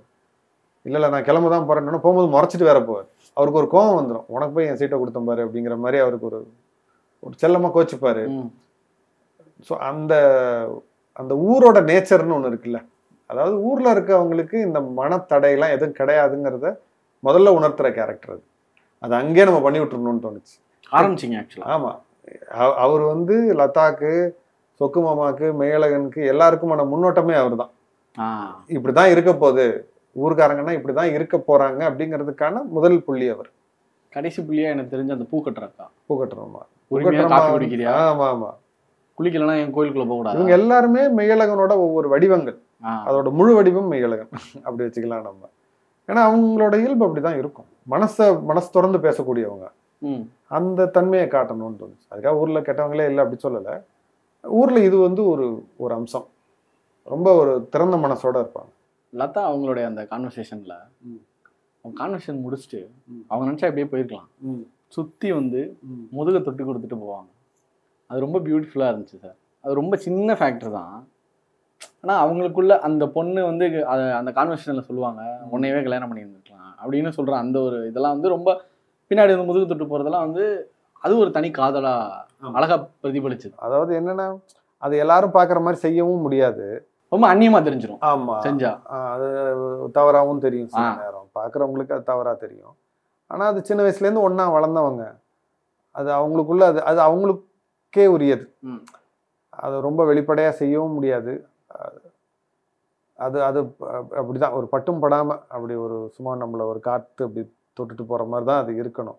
அது யாரும் பார்க்கவும் கூடாது, அதனால தான் போயிட்டு அப்படி அவங்களே அதை பார்க்க மாட்டாங்க, அப்படியே சும்மா அப்படி தொட்டு அப்படி போயிடுவாங்க. அது அவ்வளோதான், அது அவங்களுக்குள்ள அந்த மாதிரி. அதே மாதிரி அந்த கிஃப்ட் வாங்கிட்டு வந்துருப்பார் அரவிந்த் சாமி, தங்கச்சிக்கு வாங்கிட்டு வந்து ஒவ்வொன்றா போட்டுக்குவார். அது வந்து கிட்டத்தட்ட ஒரு ரொம்ப லென்த்தியான ஒரு ஷாட், ரொம்ப பெருசு. ஏன்னா ஒவ்வொன்றும் எடுத்து அதுக்கு நீங்கள் ஒரு ஸ்லோமோ வச்சு அதை அவர் மாட்டுற வரைக்கும். இன்னொன்று நீங்கள் ஜம்ப் கட்டும் போக முடியாது, ஒரு பெட்டியிலேருந்து எடுத்துட்டார் மாட்டிட்டார் அப்படின்னும் ஜம்ப் கட்டும் ஜம்ப் கட் போகாமல் போனதில் வந்து இதில் நிறைய எமோஷன் கன்வே ஆச்சு. ஓகே, இவங்க ரெண்டு பேர்த்துக்குள்ளே இருக்கிற அன்பு இவ்வளோ நாளாக வந்து அந்த ஒரு வெற்றிடம் வந்து இப்போ நிரப்பப்படுது அப்படின்றதுக்கான ஒரு பாசிபிலிட்டிஸ் வந்து அந்த ஒரு சீக்வன்ஸில் தெரிஞ்சுது. இது ஆடியன்ஸாக வந்து ஒரு இடத்துல சில இடங்களில் தொய்வு ஏற்படுற மாதிரியும், என்னப்பா இவ்வளோ நேரம் பண்ணிட்டுருக்காங்க. அது நம்ம இன்னொன்று வந்து அந்த ஸ்டேஜில் வந்து அது பண்ணவும் முடியாதுல்ல சார். பொதுவாக ஒரு ஃபங்க்ஷனுக்கு போயிருக்கோன்னா நம்ம என்னதான் நம்ம ஃப்ரெண்டு கூட படித்தவன் இல்லை வந்து ஒன்றா ஒரே மேன்ஷனில் வாழ்ந்தவங்களா இருந்தாலும் அந்த இடத்துல நமக்கான டைமே வந்து ஒரு 2 minutes மச்சான் வாழ்த்துக்கள் ஃபோட்டோ எடுத்துகிட்டு சரி மச்சான் அவ்வளோதான். ஆனால் இதில் அதை பிரேக் பண்ணீங்க, டோட்டலாக பிரேக் பண்ணி நான் வைக்கிறேன்டா 8 நிமிஷம் 7 நிமிஷத்துக்கு மேபி ஒரு 7 நிமிஷம் இருக்குமா சார், 5 minutes இருக்குமா, மேலே இருக்கும். நான் அப்படி ஒரு சீன் வைக்கிறேன் அப்படின்னு சொல்லி வச்சு அது சக்ஸஸ்ஃபுல்லாகவும் அதை கொடுத்துருந்தீங்க. இது எப்படி சார் ஒத்துக்கிட்டீங்க? ஒரு கிரியேட்டராக வந்து நம்ம ஜம்ப் கட்லாம் போவேனா, பொறுமையாக எடுக்கிறதுலேருந்து ஒவ்வொரு பெட்டி ஓப்பன் பண்ணுறதுலேருந்து. நான் ஜம்ப் கட் எடுத்திருந்தேன்னா உங்களுக்கு பிடிச்சிருக்குமா? இதை வந்து நான் நார்மலாக கடந்து போயிருப்பேன், அவ்வளோதான். இது வந்து என் மைண்டில் நின்றுருக்காது, உங்களை முதல்ல பாதிச்சிருக்காது. இப்போ நீங்கள் கடையில் போய் டக்குன்னு கேட்டிங்கன்னா ஃப்ரைட் ரைஸ்ன்னு கேட்டிங்கன்னா உங்கள் கண்ணு முன்னாடியே சடசடன்னு போட்டுருந்தாங்க அப்படின்னு கொடுத்துருவோம். அது ஒரு வகையான விஷயம், அதை அப்படித்தான் செய்ய முடியும். இப்போ சில இதெல்லாம் இருக்குது, இப்போ கல்யாணத்தில் பாயசங்கன்றதுன்னா பார்த்தீங்கன்னா முதல்ல ஒன்று போடுவாங்க, அதை கிண்டுவாங்க, அப்புறம் ஒன்று போடுவாங்க, அப்புறம் அதை கிண்டுவாங்க, பொறுமையாக பண்ணுவாங்க. பிரியாணி பண்ணுறது அந்த மாதிரி பல உணவுகள் அப்படி தான் பொறுமையாக தான், அது ரொம்ப கம்மி ஹீட்டில் தான் அப்படியே மெதுவாக கொதிச்சு வரும். அதை எடுத்து அப்படி சும்மா ஒரு வாய் சாப்பிட்டிங்கனாலே அப்படியே தேவாமிர்தமாக இருக்கும். நான் இந்த 2வது வகையை சேர்ந்தாலுன்னு வச்சுக்கோங்களேன், நம்மளது அப்படி தான், நம்ம சொல்ல வர்றதை அழுத்தம் திருத்தமாக சொல்கிறோம், அவங்க மேலே நம்பிக்கை வச்சும் சொல்கிறோம், பார்க்குறவங்களுக்கு இது பிடிக்குங்கிற நம்பிக்கையும் இருக்குது. இதை நான் ஜம்கட்டில் சொல்லி நான் யாரை நான் இம்ப்ரெஸ் பண்ண போகிறேன்னு இருக்குல்ல. இப்போ இதை பார்த்துட்டு எனக்கு பிடிக்கலப்பா, யாருக்குமே பிடிக்கல அப்படின்ட்டாங்கன்னா நான் எப்படி அதை பண்ண முடியும்? திருப்பி நான் பண்ண மாட்டேன். பெரும்பாலானவங்களுக்கு பிடிச்சிருக்கு, அப்போ நான் இதை திருப்பி செய்வேன், அந்த நம்பிக்கை தான். பிடிக்கலன்னு கமெண்ட் வந்துச்சா சார்? அப்போது இப்போ 96லேயே வந்து ரொம்ப பேசிக்கிட்டே இருக்காங்க, இந்த படத்தை யார் பார்ப்பான்னு கூட சொன்னாங்க, ஆனால் பார்க்க தானே செஞ்சாங்க. ஸோ ஒரு சிலருக்கு வந்து பொறுமை இல்லை, எதுக்குமே பொறுமை இருக்காது. நீங்கள் அவங்களுக்கு எதை வேணாலும் போட்டு காட்டுங்க, அவங்களாலலாம் உட்கார முடியாது. அவங்க எதுக்குமே அவங்களுக்கு பொறுமை இருக்காது. கண்ணாடியை காமிச்சு உங்கள் மூஞ்ச கொஞ்சம் நேரம் பாருங்கன்னா அப்படின்ட்டு கூட போயிடுவாங்க. அவங்கள போய் நம்ம என்ன செய்ய முடியும்? அவங்கள யாராவது ஒரு நல்ல ஒரு மனநல மருத்துவர்கிட்ட தான் கூப்பிட்டு போகணும். எதுக்குமே பொறுமை இல்லைன்னா ஒன்றும் பண்ண முடியாது. நல்லா இல்லை, யாருக்கும் பிடிக்கல அப்படின்னா அது நமக்கு புரியுதுண்ணா, அது நம்ம தப்பு, நம்ம தான் யாரையாவது போய் பார்க்கணும். நிறைய பேருக்கு பிடிச்சிருக்கு ஆனால் உனக்கு மட்டும் பிடிக்கல, உனக்கு ஏதோ அங்கே உட்கார முடியல அப்படின்னா நீ அவ்வளோ பிஸின்னா அப்புறம் நீ படம் பார்க்கவே வரக்கூடாது, நீ வேலையை பார்த்துட்டு இருக்க வேண்டியதான். நீ அவ்வளோதான், ரொம்ப simple. Rajkiran sir and Jayaprakash ரொம்ப வருஷத்துக்கு அப்புறம், வருடங்களுக்கு அப்புறம் பேசுறது, ஒரு இடத்துல திடீர்னு ஜெயபிரகாஷ் சார் வந்து எமோஷனல் ஆவார். இப்போ ஆடியன்ஸாக நம்மளும் எமோஷனல் ஆகும். விட்டுறாதீங்க அந்த கான்வர்சேஷனை, இறுக்கி பிடிச்சிக்கோங்க அப்படின்ற மாதிரி தோணும் சில நேரங்கள். சார் இன்னும் ஏதாவது பேசுங்க, உங்க கூட இன்னும் நல்லா க்ளோஸ் ஆகட்டும், ஏன்னா நீங்கள் க்ளோஸாக இருந்தவங்க தான், ஆனால் ரொம்ப தள்ளி போயிட்டீங்க அப்படின்னு அந்த இருக்க பிடிச்ச அந்த சீன் வந்து எழுதுறதே ரொம்ப கஷ்டமோ அப்படின்னு தோணுச்சு. நம்ம இந்த பரபரப்பரன்னு ஆயிடுறோம்ல, சினிமாலே சொல்லுவாங்க பரபரப்பரன்னு ஒரு கதை, எதுக்கு பரபரன்னு, என்ன சொரி சரங்கா அது உட்காந்து இப்படி இப்படின்ட்டு எழுதுறதுக்கு, ஏன் நிதானமாக எழுதுனா என்ன, எனக்கு ஒன்றும் புரியல. எதுலேயுமே ஒரு செட்டில் ஆகாமல் இப்படி பட்டுன்னு போனால் அது ஓடிடும் நம்புகிறாங்க வேற. அது அந்த மாதிரி மைண்ட் செட் பண்ணதுனால மக்களுக்குமே வந்து என்னென்னா வந்தால் அப்படி கடைன்னு போகணுங்க. ஆனால் அவங்க நிதானமாக பார்க்குறாங்க, பார்க்குறதுக்கெல்லாம் ரெடி தான். சிலருக்கு கொஞ்சம் டைம் எடுக்கும், ஒரு சிலர் உடனே உள்ளே வந்துடுறாங்க, வந்து பார்த்து இன்னொரு 1/2 மணி நேரம் அந்த படம் ஓடி இருந்தால் எங்களுக்கு நல்லாயிருக்கும் அப்படிங்கிறாங்க. நேரம் போனதே எங்களுக்கு தெரியல, இவங்க கூட இன்னும் கொஞ்சம் நேரம் இருக்கணும்னு தோணுது அப்படின்னு சொல்கிறாங்க. எனக்கு தெரிஞ்சு தட்ஸ் அது ஒரு நல்ல மைண்ட் செட், அது பீஸ்ஃபுல்லாக பார்க்குறாங்க. அது சிலர் வந்து என்ன பேசிக்கிட்டே இருக்காங்க முடியல அப்படின்னா அப்போ வேற ஏதோ பிரச்சனை இருக்குன்னு தான் அர்த்தம். அது நம்ம ஒன்று அவங்கள போய் திருத்துறது நம்ம வேலை கிடையாது. மேபி இந்த படத்தை அவங்க இன்னொரு தடவை பார்த்தாங்கன்னா அவங்களுக்கு ஒரு புரிதல் வரலாம், இல்லை இதை மாதிரி இன்னும் வெவ்வேறு படங்கள் வருதுன்னா அவங்களுக்குள்ளேயும் ஒரு மனமாற்றம் ஏற்படலாம். அட்லீஸ்ட் இது ஒரு ஒரு இனிஷியேட்டிவ் தான். அதனால தான் அவங்க 2 பேரையும் காட்டும் போது இமோஷனல் ஆகிறாங்க. 2 வயசான 2 பேர் பேசுகிறாங்க, அவங்க ஒன்றும் ஹீரோயினோ அதெல்லாம் கிடையாது.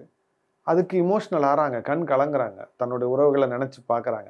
அதுதான் இந்த படத்தோட பர்பஸ், உங்களுக்கு சர்க்கஸ் காட்டுறது கிடையாது. அதனால் அந்த அதுக்கு தானே நாங்கள் ட்ரெய்லர் விட்றோம், டீசர் விட்றோம். இந்த படம் என்ன மாதிரி இருக்க போகுது, இந்த போஸ்டரை பார்க்கும்போது இதோட தன்மை என்னன்னு தெரியுது. இதில் வந்து நீங்கள் வேறு எதையோ ஒன்று எதிர்பார்த்து வந்தீங்கன்னா உங்களுக்கு ஏமாற்றம் மிஞ்சும். ஆனால் இதில் என்ன இருக்கோ அதை பார்க்கறதுக்கு வந்தீங்கன்னா உங்களுக்கு ஃபுல் மீல்ஸ் ரெடி.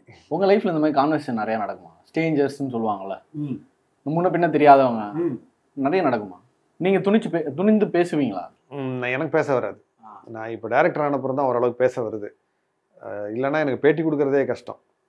நான் என்ன அறிமுகம் பண்ணிட்டு நான் பேச ஆரம்பிக்கிறதுக்குள்ளார எனக்கே போர் அடிச்சிடும். அப்போ 96ல் அதனால தான் நீங்கள் இன்டர்வியூஸ் நிறையா கொடுக்கல, கரெக்டாக? ஆமாம், எனக்கு கோவம் வேற வரும். என்கிட்ட யாராவது கேள்வி கேட்டால் கோவம் வரும், எனக்கு பிடிக்காது, இப்பவும் பிடிக்காது. பட் வேறு வழி இல்லை, படத்தை ப்ரொமோட் பண்ணணும். அந்த கட்டாயத்தினால அதெல்லாம் அப்படியே மனசுக்குள்ளே வச்சுக்கிட்டு சரி கேட்டு தொலையும் அப்படின்னு சொல்லி எல்லாத்துக்கும் பதில் சொல்லிட்டு இருக்கோம். பாசிட்டிவா எடுத்து இல்லை இப்போ பழகிடுச்சு, பிடிச்சிருக்கு. ஏன்னா ரொம்ப எனக்கு சினிமாவை ரசிக்கிறவங்கள்ட்ட மட்டும்தான் நானுமே பேட்டி கொடுக்குறேன், எல்லாருக்கும் கொடுக்குறதும் கிடையாது. ஏன்னா சிலர் அதில் சும்மா சர்ச்சை ஏதாவது நம்மளை இரிட்டேட் பண்ணி பேச வைக்க ட்ரை பண்ணுவாங்க. அந்த மாதிரி பேட்டிலாம் கொடுக்கறது கிடையாது. எனக்கு உண்மையை பிடிக்காதுன்னு என்ன, சின்ன வயசுலேருந்தே நம்ம டீச்சர்ஸ் கேள்வி கேட்பாங்கல்ல, ஹோம்ஒர்க் பண்ணியா, அதுலேருந்து ஆரம்பிச்சுது. யாராவது நம்மளை கேள்வி கேட்டாலே பிடிக்காது. எப்படா நீ வேலைக்கு போகிற, இப்படியே வருது இல்லை லைஃப்பில், நம்மளை கிரிட்டிசைஸ் பண்ணுற மேக்ஸிமம் கொஸ்டின்ஸாக தான் ஆரம்பிக்கும். அதனால் கேள்விகள் பிடிக்காது. பட் நமக்கு அறிவை வளர்த்துக்கிறதோ இல்லை ஒரு உரையாடல் ஆரம்பிக்கிறதும் கேள்விகள்ல இருந்தானே. அதனால சரி வள்ளுவரே சொல்லியிருக்காரு அப்படின்னு சொல்லிட்டு அப்புறம் கொஞ்சம் கொஞ்சமாக அந்த கேள்விகளை விரும்ப ஆரம்பிச்சாச்சு. அது இப்போ அப்படியே கொஞ்சம் பழக்கமாயிடுச்சு. டீ குடிக்கிற ஒரு சீக்வன்ஸ் இருக்கும், அதுக்கு அவங்க கிராஸ் பண்ணுறதுக்கு முன்னாடி போஸ்டர் வந்து 96 அண்ட் பரியேறும் பெருமாள் ரெண்டுமே இருக்கும். 96 உங்கள் படம் வச்சிட்டீங்க, பரியேறும் பெருமாளும் வச்சதுக்கான ஏதாவது ஸ்பெசிஃபிக் ரீசன் இருக்கா, இல்லை அந்த டைம் பீரியட் அவ்வளோதான்? 2018 அக்டோபரில் நடக்குது அந்த படம். அந்த படம் நடக்கிறது. அந்த வருடங்களில் ஓடின படங்கள்னு எல்லா போஸ்டருமே வச்சுருந்தோம். வட சென்னையை வச்சுருந்தோம், அது இது அப்போ ராட்சசன் வச்சுருந்தோம். சில இடங்களில் ஒட்டணும் ஃப்ரேமில் வரல, இது இந்த சீனில் வந்துருச்சு ஃப்ரேமில். நமக்கு மாறிய வேற பிடிக்கும், அதனால் கரெக்டாக அந்த இடத்துல அவங்களே முடிவு பண்ணி வச்சதான். அசோசியேட்ஸே கொஞ்சம் ஓரமாவாத வைங்கடா அப்படின்னு சொன்னோம். நம்ம போஸ்டர் நம்ம வைக்காமன்னு சொல்லி நேராக சென்டரில் வச்சு அந்த சேட்டையெல்லாம் பண்ணாங்க. அரவிந்த் சார் வேறு அதை ரொம்ப சப்போர்ட் பண்ணுவார். அவர் ஒரு இடத்துல சொன்னார், எப்போ ஊரை விட்டு போனீங்க அப்படின்னோடனே 96ல் போனோம் அப்படின்னா, அது வந்து இல்லை சார் அது 22 வருஷம் முன்னாடி போகணுன்னு சொன்னால் போதும் சார், அந்த 96 சொல்ல வேணான்னு சொல்லிட்டேன். சரி ஓகே சார் சொல்லிட்டு வேணும்னே டேக்கில் சத்தமாக அதை சொன்னார். 22 வருஷம் முன்னாடி போனோம் 96ல் அப்படின்னு சொல்லி அழுத்தி சொல்லுவார். அதை நான் ஒன்றும் சொல்லலை. மானிட்டர்ல இருந்து இப்படி எட்டி நீங்க பார்க்கணும். அவருக்கு என்னன்னா உன் படம் தானே, அதனால நீ பெருமையா சொல்ல, அதுல என்ன இப்ப அப்படின்னு சொல்லி அவருக்கு அந்த ஒரு இது. அவர் ஒரு அண்ணன். ஆமா தானே சார், உங்க படம் தானே, அது பெருமையா சொல்லலாம்ல, ஏன் நம்மளே பீத்திக்கிற மாதிரி இருக்கும். அதனால அதை கொஞ்சம் சட்டிலா வைக்கலாம் அந்த வருஷத்தை அப்படின்னு நினைச்சேன். முயற்சி பண்ணேன் அதை 95 94 ஏதாவது மாற்ற முடியுமா அப்படின்னு. அந்த கதையோட டைம்லைன் வச்சோம்னா கரெக்டாக 96 தான் கரெக்டாக உட்காந்துது. வேற வழி இல்லை. இப்படி போனால் கோவிட் வந்துடுது, அப்படி போனால் வேற ஏதோ ஒரு பிரச்சனை வருது. அதனால 96 தான் வைக்க வேண்டியதாக இருந்துச்சு. இப்போ ஒன்றும் ரிக்ரெட்ஸ் இல்லை, எடுக்கும்போது கூச்சமாக இருந்தது. அரவிந்த் சார் வந்து இந்த மண்டபத்திலேருந்து கிளம்புறதுக்கு முன்னாடிலேருந்தே ஆடியன்ஸ்கிட்ட ஒரு மைண்டில் நீங்கள் ஃபிக்ஸ் பண்ணிட்டீங்க. பஸ் ஏற போகிறாரு, அதுக்குள்ளே இந்த நேரத்தை எவ்வளோ இழுக்க முடியுமோ தயவு செஞ்சு இழுத்துருங்க அப்படின்னு ஒரு மனசுக்குள்ளே வேண்டிக்கிட்டோம். ஏன்னா அவர் ஏற போகிறேன், ஏன்னா ஒரு அடமெண்ட்டான ஒரு ஆள். நான் இப்படி தான் இருக்க போகிறேன், நான் வந்தேன், கிஃப்ட் கொடுத்தேன், பார்க்க போகிறேன், கிளம்ப போகிறேன். அது ராஜ்கிரண் சார்ட்டி சொல்லிட்டாரு, நான் கிளம்ப போகிறேன் அப்படின்னு முடிவு பண்ணிட்டாரு. இதை வந்து கார்த்தி மாற்றுவாரா அப்படின்னா அது ஆடியன்ஸ் எல்லாத்துக்குமே ஒரு பெரிய டவுட்டு தான். ஏன்னா கார்த்தியை வந்து பெருசாக அரவிந்த் சுவாமிக்கு தெரியாது. இப்போ ராஜ்கிரண் சார் நினச்சிருந்தா கூட கட்டாயப்படுத்தி அவரை போக விடாமல் பண்ணலாம். ஆனால் டிக்கெட்டே ஒருத்தன் புக் பண்ணிட்டான், கார்த்தி புக் பண்ணிட்டாரு, அவர் தான் கூப்பிட்டு போய் பஸ் ஏற்றி விட போகிறாருன்றப்போ இது மோஸ்ட் ப்ராபப்ளி 100% நடக்க போகுது. பஸ் ஏற போகிறாரு, ஆனால் அதுக்குள்ளே என்ன நடக்க போதோ அதுதான். மேபி செகண்ட் ஹாஃப் வந்து மேபி அவர் மறுபடியும் ஊர்ல இருந்து வரலாம் அப்படின்றது ஒரு ஃபேக்டரா நாங்க நினைச்சிட்டே படம் பார்த்தோம். ஒரு கணிப்பா இருந்தது. ஆனா கார்த்தியே இப்படி வந்து ஒரு டக்குன்னு ஒரு சேட்டை ஒன்று பண்ண போறாரு, இவர் ஏறிடவே கூடாது அப்படின்ற அந்த ஒரு ஃபேக்டர் வந்து ரொம்ப சூப்பரா நீங்க அதை ஸ்டேஜ் பண்ணியிருந்தீங்க. அந்த ஸ்டேஜிங் எப்படி சார் நடந்தது? இல்லை, இது இது நல்லா இருக்கும் அப்படிங்கிறது தெரியும். ஆனா இதுக்கு இவ்வளவு மெனக்கெட்டுலாம் பண்ணல. மெய்யழகனோட மனசுக்குள்ள போய் ஒன்று யோசிப்போம்ல, அவன் ரொம்ப ஒரு எளிமையான ஒரு மனுஷன். அவனுக்கு ரொம்ப தந்திரமோ சாதுரியமோ அதெல்லாம் கிடையாது. அவன் சத்துக்கு ஒன்று யோசிப்பான்ல, என்ன செய்யலாம், லேட் ஆக்கி விட்டுருவோம். எப்படி லேட் ஆக்குறது, ஒரு டீ கடை கூட்டு போய் தொணன்னு பேசி லேட் பண்ணி கூப்பிட்டு வருவோம், இவ்வளோதான். ஆனால் இதில் தலையில மாறுதில்ல. ஒரு சின்ன ஒரு நிகழ்வில் ஒரு பெரிய நிகழ்வு நடக்கும் சில நேரம். அந்த மாதிரி தான் ஒரு மெய்யழகன் மாதிரி ஒரு சாதாரண ஆள் இவருடைய மனசில் இவ்வளோ பெரிய மாற்றத்தை நிகழ்த்தணுன்னா இப்படி ஒரு சின்ன செயல்லேருந்து தான் ஆரம்பிக்க முடியும். அந்த மாதிரி தான் இருக்கணும்னு தோணுச்சு. பயங்கர புத்திசாலித்தனமாலாம் ஒன்றும் பண்ணிடக்கூடாது. ரொம்ப சொல்லப்போனால் அது ரொம்ப சப்பையாக இருக்கணும். ஒரு சின்ன செயல்னு சொல்லுவோம்ல, ரொம்ப சல்லித்தனமாக ஒன்று செய்வோம்ல, அப்படி இருக்கணும்னு தோணுச்சு. அப்படி சின்னதாக லேட் பண்ணதில் பஸ்ஸு போச்சுன்னா இப்போ என்ன பண்ண முடியும்? அப்பயும் அவர் வேற மாதிரி சொல்லிட்டாங்க, கொண்டு லாட்ஜில் விடு அது இதுன்னு பெரிய கலவரம் பண்ணிடுவார். இது எல்லாமே யோசிச்சது தான். மெய்யழகன் லாட்ஜுக்கு போகணும்னு சொல்லுவார், ஆனால் இந்த லாட்ஜில் அவரால் தங்க முடியாது, கடைசியில் நம்ம வீட்டுக்கு தான் வந்தாகணும், ஏன்னா மண்டபத்தில் போய் தங்க மாட்டார், காரணம் என்னென்னா மண்டபத்தில் எல்லாரும் இருப்பாங்க அப்படின்னு சொல்லி ஒரு மாதிரி முன்னாடியே யோசித்து வச்ச விஷயந்தான். ஆனால் நினச்ச மாதிரி நடக்குது, அவ்வளோதான். இன்னொன்று ஆடியன்ஸ் நினைக்கிறது அங்கே நடக்கூடாது.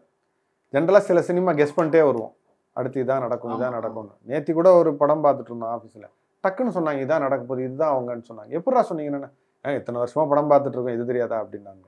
இதுவும் நடக்கூடாதுன்னு தோணுச்சு. ஆடியன்ஸோட கெஸ் எதுவுமே இதில் ஒர்க் அவுட் ஆகிடக்கூடாது அப்படின்னு தோணுச்சு. ஈவன் சிம்பிள் வேஸ், சிலர் சொன்னாங்க அந்த பாம்பு அவரை கடிச்சிருக்குமோன்னு பயந்தோம் நாங்கள் அப்படின்னாங்க. இதை நான் எதிர்பார்க்கவே இல்லை. அப்போ இவ்வளோ நாள் சினிமாவில் பார்த்து இவங்களுக்கு தோணுது என்னன்னா, பாம்பை காமிச்சா பாம்பு கடிச்சிரும், மாடை காமிச்சா மாடு முட்டிடும், இவ்வளோதான். ஓ, உங்கள் உச்சக்கட்ட சிந்தனையே இதானாங்கிற மாதிரி இருந்தது. ஸோ இதை பிரேக் பண்ணுறது ரொம்ப ஈஸியாகவும் இருந்துச்சு. அனிமல்ஸ் வந்து உங்கள் படங்களில் முக்கியமான ஒரு ஃபேக்டர், அனிமல்ஸ் அண்ட் பேர்ட்ஸ். மொதல் படத்துலையும் தென் 96 பேரட் காட்டியிருப்பீங்க, இதுலேயும் ஹியூஜ் நம்பர் ஆஃப் பேரட், அதுவும் லைவ் பேரட்ஸ் எல்லாமே. இவ்வளோ இருக்கானே எங்களுக்கு ஆச்சரியமாக இருக்குது சார். இது எனக்கு தெரிஞ்ச மாம்பழம் அந்த அவர் தான் சிந்தாதிரிப்பேட்டை.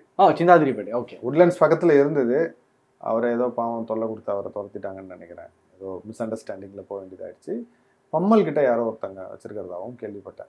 இன்னும் ஏதோ இருக்குங்கிறாங்க. அதெல்லாம் மெட்ராஸ் அவுட்ரு போகுது. ஓ, நிறைய இருக்கா சார்? இருக்கு. ஓகே. அப்போ நான் விஸ்மாம்பலத்தில் ஒன்று கேள்விப்பட்டேன்.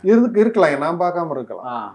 ஏன்னா இது எல்லாத்தையும் ஷூட் பண்ணுறதே ஒரு பெரிய கஷ்டமான, இது வெயிட் பண்ணி தானே சார் எடுக்கணும். ஒரு வைல்ட் லைஃப்ல போய் விட நீங்கள் கொஞ்சம் அமைதியாக கவனமாக இருக்கணும். கிளிகளோட சைக்காலஜி தெரியணும். அதை வளர்க்குறவங்க சொல்லுவாங்க, நீங்கள் அதை புரிஞ்சுட்டு பண்ணிங்கன்னா போதும். அங்கே போயிட்டு செட்டில் கத்துற மாதிரி லைட்டை வை கேமரா வைன்னு கத்திட்டு இருந்தோம்னா அதெல்லாம் வராது, போயிடும். ஸோ நீங்கள் அதுங்கெல்லாம் வரத்துக்கு முன்னாடியே போய் நீங்கள் கேமரா வச்சுட்டு ரெடியாக இருக்கணும்.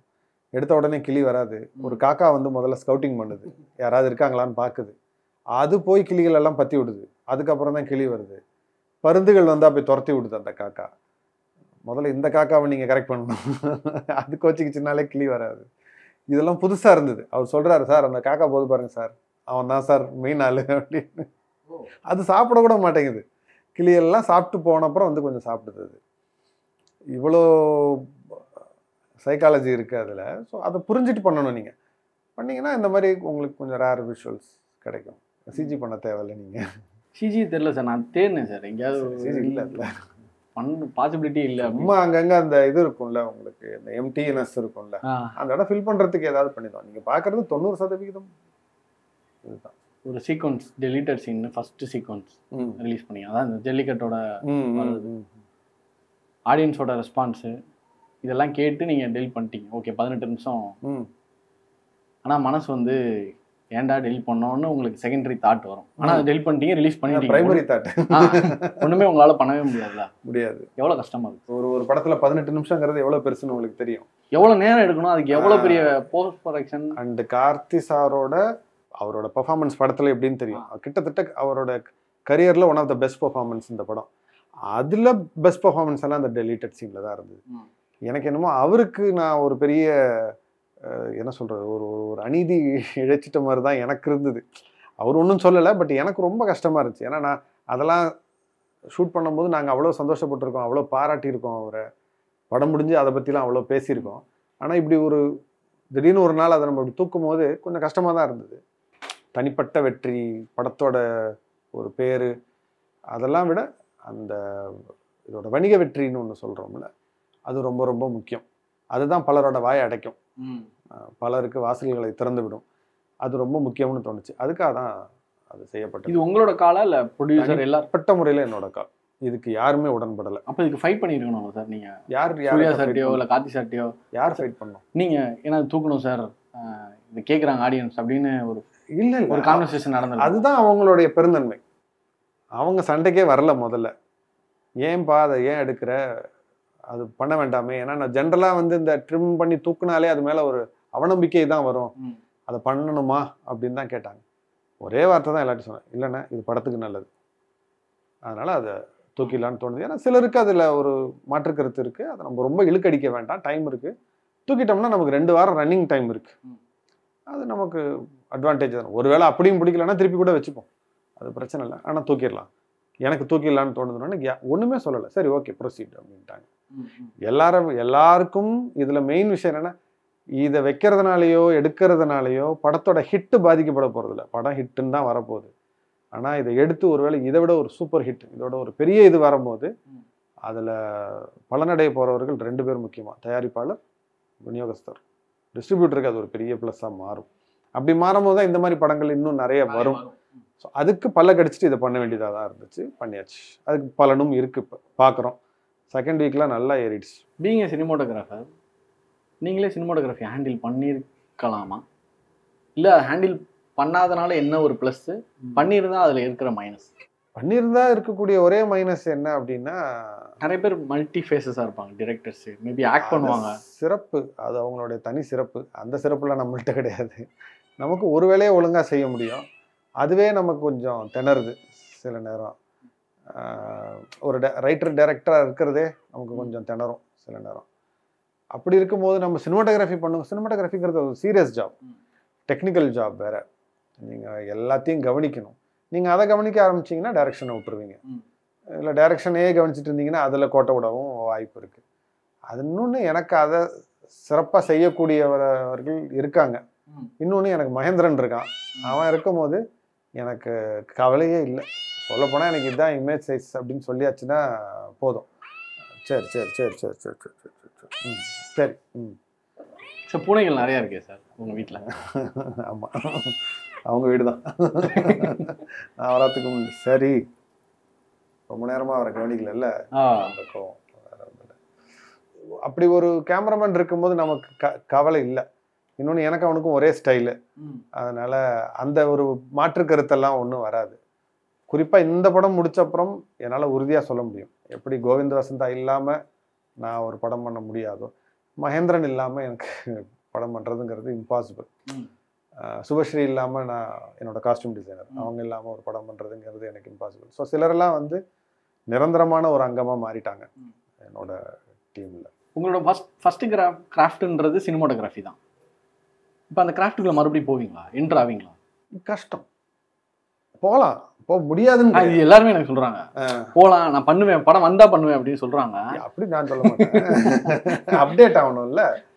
இப்போ இப்போ நீங்கள் இப்போ எனக்கு இப்போ ஷூட் பண்ணுற கேமராவோட டெக்னிக்காலிட்டிஸ் எனக்கு தெரியணும் என்ன இருக்குது அப்படின்னு. நான் இப்போ விட்டு 8 வருஷம் ஆயிடுச்சு. 2015 நான் கடைசியாக பண்ணது. 8 வருஷம் தாண்டி இப்போ 9வது வருஷத்துக்குள்ள போயிட்டு இருக்கிறேன். நான் இன்னொரு வருஷம் போனால் 10 வருஷம், கிட்டத்தட்ட ஒரு டிகேட் முடிஞ்ச பிறகு நான் திரும்ப கேமராவை தொடரும்போது பேசிக்ஸ் எல்லாம் அதுதான், பட் பயங்கரமாக அப்டேட் ஆகிருக்கும். இப்போ ஒரு கேமரானா அதோட ஒரு கேரக்டரிஸ்டிக்ஸ் மாறுது இல்லை, நீங்கள் அதுக்கு செட் ஆகி வர்றதுக்கு ஒரு படம் ஆகிடும். அதுக்கு நீங்கள் ஒரு கிட்டத்தட்ட சில சீனோ இல்லை ஒரு படத்தையே பலி கொடுக்குற மாதிரி ஆயிடும். அப்டேட் ஆகிட்டு அதுக்கப்புறம் பண்ணலாம், பண்ணக்கூடாதுன்னு கிடையாது. பட் எனக்கு ரைட்டிங்கில் ரொம்ப இன்ட்ரெஸ்ட் ஜாஸ்தி ஆகிட்டே போகுது. இன்னும் நிறைய எழுதணுங்கிற ஆர்வம் தான் இருக்குது. படம் எடுக்கணுங்கிற ஆர்வத்தை விட இன்னும் நிறைய எழுதணுங்கிற ஆர்வம் இருக்குது. என்னோட சொச்ச ஆயுசை எனக்கு அதில் கடத்துறது எனக்கு நல்ல ஒரு இதாக இருக்கும்னு தோணுது, நல்ல ஒரு அனுபவமாக இருக்கும்னு தோணுது. சார், இப்போ பூனைகள் நிறையா பார்க்குறோம் சார் உங்கள் வீட்டை சுற்றி. பூனைகளுக்கும் உங்களுக்கும் இருக்கிற அந்த ஒரு உறவை பற்றி சொல்லலாமா சார்? நான் இதுக்கு முன்னாடியே இந்த வீட்டுக்கு வந்திருக்கேன், அப்பயும் நிறைய பூனை. ஆமாம் ஆமாம் ஆமாம் ஆமாம், எல்லாம் வெளியில் இருக்கானுங்க வெளியில் இருக்கானுங்க எல்லாரும். கிட்டத்தட்ட என்னையா, நான் இந்த வீட்டுக்கு வரதுக்கு முன்னாடி இங்கே பூனைகள் இருந்துச்சு. இப்போ 10 வருஷம் ஆச்சு இந்த வீட்டுக்கு வந்து. அப்போவே ஒரு தாய் பூனை இருந்தது. அதுக்கப்புறம் கிட்டத்தட்ட ஒரு 10 தலைமுறையை நான் பார்த்துட்டேன்.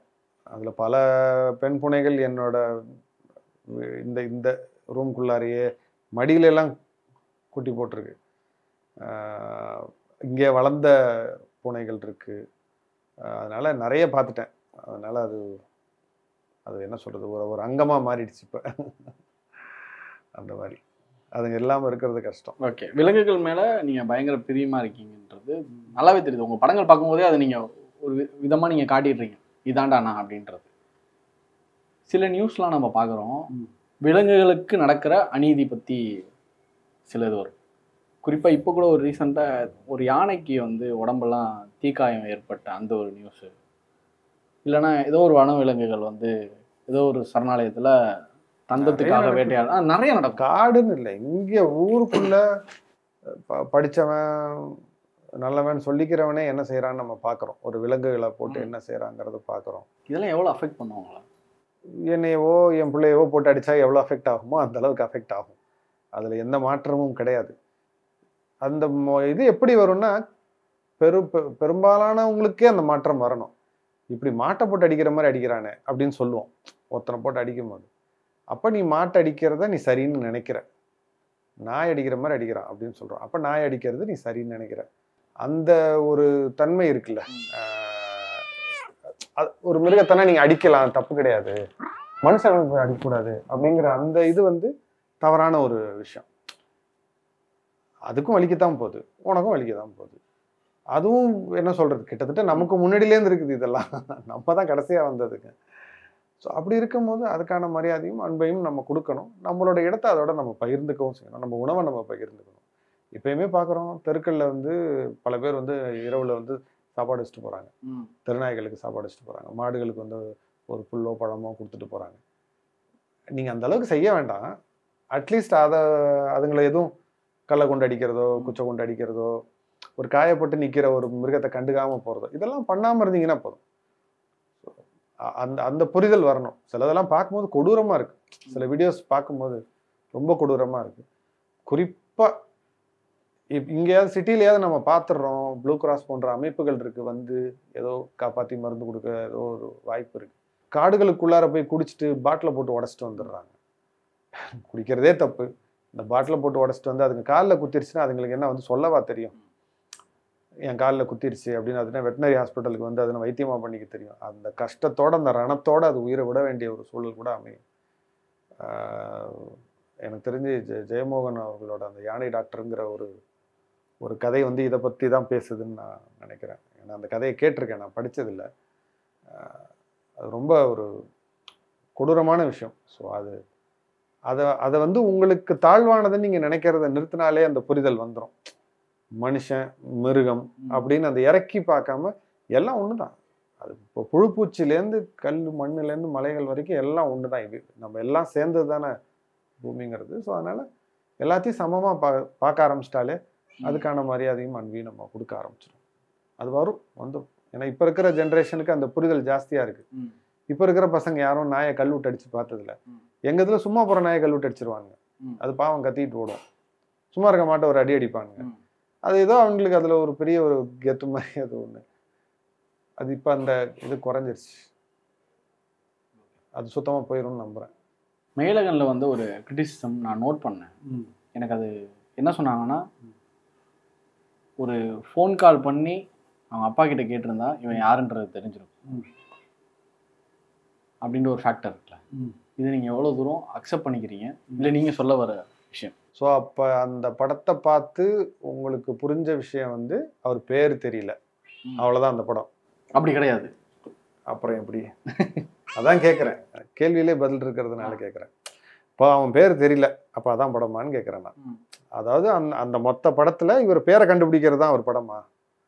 அதான் என்னோட கேள்வி. ஏன்னா நான் கேள்விக்கு இன்னொரு கேள்வி கேட்கறேன்னு நினைக்க வேண்டாம். நானுமே வந்து எனக்கு ஏன்னா இதுக்கு நான் பதில் சொன்னாலும் மனசுல உட்காராது.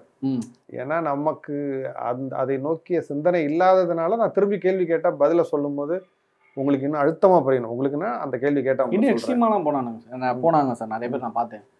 நம்பர் வாங்கி ட்ரூ காலர்ல போட்டு பார்த்துருந்தா பேர் என்னன்னு தெரிஞ்சிருக்கும். அதுக்கு கார்த்தி சார் சூப்பரா பதில் சொன்னாரு. காரணம் என்னன்னா இவங்களுக்கு இவ்வளவுதான் வருது. இவங்க வந்து அதான் அந்த ட்ராலிங் பண்ற ஒரு ஒரு ஒரு குழு ஒன்று ஃபார்ம் ஆயிடுச்சு. இப்ப அவங்களுக்கு வாழ்க்கையில வேற எதுவுமே தெரியாது. அவங்க போட்டோவே காமிச்சிங்கன்னா அவங்களுக்கு ட்ரால் பண்ண தான் வரும். அவங்களுக்கு வேற ஒண்ணுமே லைஃப்ல இருக்காது. அவங்களுக்கு என்ன ஆனாலும் நாளைக்கு ஒரு குழந்தை பிறந்தாலும் அதை ட்ரால் தான் பண்ணுவாங்கன்னு நினைக்கிறேன். அவ்வளவுதான் அவங்களுக்கு வரும். அவங்க அவ்வளவுதான். அதை நம்ம ஒன்றும் பண்ண முடியாது. புரிதலே இல்லை, சுத்தமாவே இல்லை. மொத்த படத்தையும் பார்த்தப்புறம் இதுதான் இருக்கு அப்படிங்கிறது கொஞ்சம் காமெடியா இருக்கு. அவ்வளோ பெரிய மனமாற்றம் அங்கே நடக்குது. அவர் தன்னை அறிந்து கொள்கிறார், அருள்மொழி தன்னை புரிஞ்சுக்கிறார். இவ்வளோ விஷயம் நடக்கிறது. மேலகன்னா யாருங்கிறது அவருக்கு முதல்ல தெரிய வருது. அவன் ஒரு அன்பே உருவான ஒரு மனுஷன். அவன் பேரை கண்டுபிடிக்கிறதான் படம்னு சொல்றது வந்து என்ன சொல்றது, ஏதோ ஒரு படத்துல ஒரு காமெடி வரும், யானைன்னா பிச்சை எடுக்கணும் அப்படிம்பாரு. யானைக்கு எவ்வளோ ஹைலைட்ஸ் இருக்கு, உனக்கு எவ்வளோதான் தெரியுமான்னு. அந்த அளவு அறிவு உள்ளவங்க பேசுற பேச்சு. ஒரு ரிவ்யூலே சொன்னாங்க, அவங்க அந்த இதை விட்டு ஓடி வரும்போது அந்த வாசு தெளிச்சிட்டு இருந்தாங்கல்ல, அரவிந்த் சாமி ஓடி வரும்போது அவங்கள்ட்ட கேட்டிருந்தா பேரை சொல்லியிருப்பாங்க. ஐயோ படம் கிளைமேக்ஸ் வரும்போது வரைக்கும் நீ பேரை கண்டுபிடிக்கிறதா படம் நீ நினைச்சிக்கிட்டு இருக்கியா அப்படின்னு தான் எனக்கு தோணுச்சு. இவ்வளவுதான் இருக்கு. கிளைமேக்ஸ்ல அவர் ஒரு வார்த்தை சொல்றாரு, நீ யாருங்கிறது மட்டும் இல்ல, நான் யாருங்கிறதையும் நான் உன் மூலமா தான் தெரிஞ்சுக்கிறேன். தன்னை அறிதல் தான் இந்த படம், பெயரை அறிதல் அல்ல. பேர் தான் தெரியணும்னா தம்பி ஒரு நிமிஷம் நில்லுன்னு சொக்குமாமா இவர் பேர் என்னன்னு கேட்டிருக்கலாம். அவர்கிட்ட தயங்கி ஓட தேவையில்லை. ஏன்னா அவருக்கு ஆரம்பத்துல தேவையில்லை. ஏன்னா அவர் வந்து ஒரு ஒரு சின்ன ஒரு வெறுப்போட அவநம்பிக்கையோட தான் இருக்கிறார். இவன் பேரை தெரிஞ்சு நான் என்ன பண்ண போறேன் அப்படிங்கறதான் அவருடைய இது. அதனாலதான் தெரிஞ்சுக்க விரும்பல. கடைசியா ஒய்ஃப்டே சொல்லுவாரு, அவ்வளோ அந்த கிளம்பிட்டான், அவன் பேரை தெரிஞ்சு என்ன பண்ண போறான் அப்படியே நடிச்சுட்டு போயிடுறான் பாரு. ஆனா எங்க அவருக்கு உறுத்துது அப்படின்னா, அவரே ஒரு ஜெனுவினான ஒரு ஆனஸ்ட் பர்சன். ஆனா ஒரு பைய சொல்லி நடிச்சிட்டாரு. அன்னைக்கு நைட்டு ஃபுல்லா அன்பு அள்ளி கொட்டுறாரு அந்த மனுஷன். கொட்டுறது மட்டும் இல்ல, உன் மேல நான் ஏன் இவ்வளவு அன்பா இருக்கேங்கிறதுக்கு ஒரு காரணத்தை சொல்றாரு. அந்த சைக்கிளை பத்தி சொல்றாரு, ஏதோ அந்த சம்மர் ஹாலிடேஸ் வந்ததெல்லாம் சொல்றாரு. அப்ப எவ்வளவு பெரிய குற்ற உணர்ச்சி அது ஏற்படுத்தும். ஆஹா, இவ்வளோ ஒரு அன்பான ஒரு நேர்மையான ஒருத்தன்ட்ட நான் ஒரு பொய்யை சொல்லி நடிச்சிட்டேனே, அந்த குற்ற உணர்ச்சி இருக்குல்ல, அந்த குற்ற உணர்ச்சியிலேருந்து விடுபடுறது தான் இந்த படம். விடுபட்டு என்ன வாராரு, அந்த ஒரு அன்பான ஒரு மனுஷனா மாறாரு. அந்த அருள்மொழி இருந்தார்ல சின்ன வயசுல, அதுவா மாறுறாரு. அந்த மாற்றம் தான் இந்த படம். பேரை தெரிஞ்சுக்கிறது கிடையாது. அதனால குறைஞ்சபட்சம் இந்த புரிதலாவது இருந்தாதான் தொடர்ந்து நான்லாம் படம் பண்ண முடியும். இல்லைன்னா நானும் வேற ஏதாவது தான் எடுத்தாகணும். அண்ணன்னு உரிமையா நிறைய இடங்கள்ல நீங்க பேசுற எல்லா இடத்துலயுமே சூர்யா சார சொல்லிடுறீங்க, அண்ணன் தான் என்னோட அண்ணா அப்படின்றத அண்ணன் தான் உரிமையா சொல்லிடுறீங்க. அது நிறைய சாருக்கும் அண்ணனுக்கும் பெரிய ஒரு கேப் இருக்கு சார். சார்னா ரொம்ப உரிமை எடுத்துக்க முடியாது, அண்ணன்னா உரிமை எடுத்துக்க முடியும். இப்போ நேத்தி கூட எனக்கு தெரிஞ்சு ஒரு போஸ்ட் ஒன்று சூர்யா சார் போட்டிருந்தாரு, கார்த்திக் சுப்ராஜை டேக் பண்ணி, பிரதர் ஃபார் லைஃப் எனக்கு ஒருத்தர் கிடைச்சிருக்காரு. அது வந்து ஈஸியா அமையாத ஒரு வார்த்தை. நீங்களும் அதே தான் சொல்லியிருக்கீங்க, அண்ணா அப்படின்னு சொல்லியிருக்கீங்க. இந்த பாண்டிங் பத்தி சொல்லலாமா? நான் லிட்டரலா நான் சினிமாக்குள்ள வந்து என்னுடைய 3வது படம் பேரழகன். அதாவது நான் என்னுடைய குரு ரத்னவேல் சார்ட்ட ஜாயின் பண்ணி கிட்டத்தட்ட முதல் படம் அது. மையழகன் இது பேரழகன் தான் நான் ஒர்க் பண்ணுறேன். பேரழகனில் வந்து அஃப்கோர்ஸ் சூர்யா அண்ணா நடிக்கிறாரு. அடுத்தது மாயாவி, அதுலேயும் சூர்யா அண்ணா நடிக்கிறாரு. அதுக்கப்புறம் ஒரு கேப் விட்டு இது வாரணம் ஆயிரம், அதுலேயும் அவர் நடிக்கிறார். ஸோ என்ன சொல்கிறது, ரத்னவேல் சார் கூட ஒர்க் பண்ணும் போதெல்லாம் நிறைய நாங்கள் ஒர்க் பண்ணது சூர்யா சாரோட தான். அதுலேயும் 2 பேர் வந்து சூர்யா ஜோதிகா, அவங்க அந்த பேரே நாங்கள் ஒர்க் பண்ணியிருக்கோம். ஸோ அவங்க வந்து எங்களுக்கு இட்ஸ் ஹீரோயின் கிடையாது, இட்ஸ் மோர் அ மெமரி. எங்களுக்கு எங்களோட அந்த காலகட்டத்தோட ஒரு மெமரி இவங்க 2 பேருமே. குறிப்பாக சூர்யான்னு சொல்லலாம். ஏன்னா கடைசி படம் அவர் ஈவன் ஜில்லுனூறு காதல் கூட என் ஃப்ரெண்ட்ஸ் தான் ஒர்க் பண்ணாங்க. நான் அன்அஃபிஷியலாக அதிலெல்லாம் ஒர்க் பண்ணியிருக்கேன் அந்த மாதிரி. ஸோ ரொம்ப அந்த பரிச்சயம் உண்டு. ஸோ இப்போ அவர் புதுசாக ஒரு கார் வாங்கும் போது முதல்ல எங்கள்கிட்ட தான் கொண்டு வந்து காட்டினாங்க. அப்போது அந்த ஹுண்டாய் டெராகேன் ஒரு சிவி வாங்கி நாங்கள்லாம் அதில் ஏறி வந்து நாங்கள் ட்ராப் ஆகிருக்கோம் ஒரு தடவை. ஸோ ஒரு என்ன சொல்கிறது, இட்ஸ் வெரி பர்சனல் எங்களுக்குள்ளார. அப்புறம் ஆனால் பெரிய கேப் ஆகிடுச்சு. வாரணம் ஆயிரம் 2007 கிட்டத்தட்ட அந்த டைம் ஷூட் பண்ணுறப்போ நான் தனியாக கேமராமேன் ஆகிட்டேன். அதுக்கப்புறம் பெரிய கேப் ஆகி 2023 தான் அவரை நான் சந்திக்கிறேன் திரும்ப. அதே மாதிரி உங்க கதையே ஒரு மையழகனா தான். ஆமாம்மா, 2002 நான் கார்த்தி சாரை பார்த்துருக்கேன். எங்கே பார்த்துருக்குறேன்னா ஆயுதெழுத்து படத்தோட யாக்கை 3 சாங் ஷூட் நடக்குது. அதில் நான் சந்திச்சிருக்கேன். எனக்கு அறிமுகப்படுத்தியிருக்காங்க.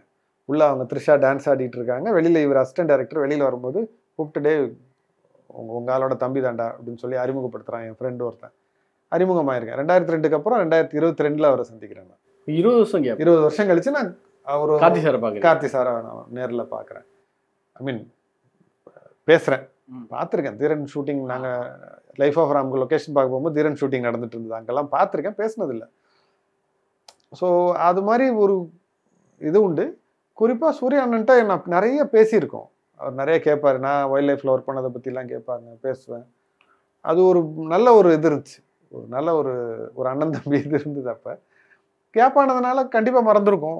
எத்தனை பேர் அதுக்கப்புறம் அவங்க பார்த்துருப்பாங்க. நம்ம பண்ணுறது கம்மியான படங்கள் தான், அவங்க எத்தனை படம் பண்ணியிருக்காங்க, 40க்கும் மேலே படங்கள் பண்ணிட்டாங்க. ஸோ அதனால் கடந்து வந்து அப்புறம் பார்க்க போகும்போது அவருக்கே டவுட்டு, இவனை ஞாபகம் வருது ஆனால் இவன் யாருன்னு கரெக்டாக தெரியலையேன்னு ஒரு கன்ஃபியூஷன்லேயே பார்த்தாங்க. அப்புறம் சொன்னேன், இது ஒரு சில இன்சிடென்ட்லாம் சொன்னோன்னே ஒரு மாதிரி ஞாபகம் வந்துருச்சு அவங்களுக்கு. அதனால அப்படியே சொல்கிறீங்களே சார் அந்த கதை? ஆமாம், அதே மாதிரி தான். அவரோட லுக்கே எனக்கு சிரிப்பு வந்துருச்சு பார்க்கும்போது. நான் வந்து அண்ணா என்ன தெரியுதாண்ணே அப்படின்ட்டு போய் நிற்கும் போது அப்படியே ரொம்ப நேரம் அப்படியே பார்த்தாங்க. ஏன்னா இவனை பார்த்த மாதிரியும் இருக்குது, பார்க்காத மாதிரியும் இருக்குது அப்படின்னு. அப்புறம் தான் சொன்னாங்க, அப்போ தாடிலாம் இல்லையோ அப்படின்னு கேட்டாங்க. ஆமாம், அப்போ வெறும் மீசை தான், அப்புறம் தான் தாடிலாம் வளர்ந்ததெல்லாம். அதான் சொன்னேனே, is more a memory to me. அவர் கூட ஒர்க் பண்ணதெல்லாம் திரும்ப அவர் கம்பெனியில் வந்து அவர் ப்ரொடியூசராக நான் டைரக்டராக ஒர்க் பண்ணதெல்லாம் எனக்கு வந்து அது ரொம்ப ஸ்பெஷல். அண்ட் இன்னைக்கு அந்த படம் நல்லபடியாக போகுது. அதெல்லாம் பார்க்கும்போது சரி அண்ணனுக்கு ஒரு நல்ல படம் பண்ணி கொடுத்தேன். ஏன்னா அவர் அது அடிக்கடி சொல்லுவார், எனக்கு அதை 2Dயில் இந்த படம் பண்ணதில் எனக்கு தான் பெருமை அப்படின்னு அவங்க அடிக்கடி சொல்லுவாங்க. அது கேட்க சந்தோஷமாக இருந்தாலும் இந்த படம் வந்து நல்லபடியாக போய் முடிகிற வரைக்கும் எனக்கு கொஞ்சம் பதட்டமாகவே இருந்தது. அண்ணனுக்கு ஒரு நல்ல படம் பண்ணி கொடுத்துடணும். ஏன்னா கார்த்தி சார் தான் ஃபஸ்ட்டு இது மேலே நம்பிக்கை வச்சது. அவங்கள்ட்டேன்னா சூர்யா அண்ணன்ட்ட போகுது, சூர்யா அண்ணன்ட்டேன்னா அரவிந்த் சார்கிட்ட போகுது. ஸோ முதல்ல நம்பிக்கை வச்சது கார்த்தி சார் தான். அவருக்கு ஒரு நல்ல படமாக கொடுத்துடணும், அரவிந்த் சாருக்கு ஒரு நல்ல படமாக கொடுத்துடணும். 3 பேர்கிட்ட நான் ரொம்ப அந்த பொறுப்பை நான் கொஞ்சம் ஜாஸ்தியாகவே எடுத்துக்கிட்டேன். அது நான் எடுத்துக்கிட்டதான் நான் நினச்சிக்கிட்டேன். ஆனால் அவங்க தான் அந்த பொறுப்பை எடுத்துக்கிட்டாங்க.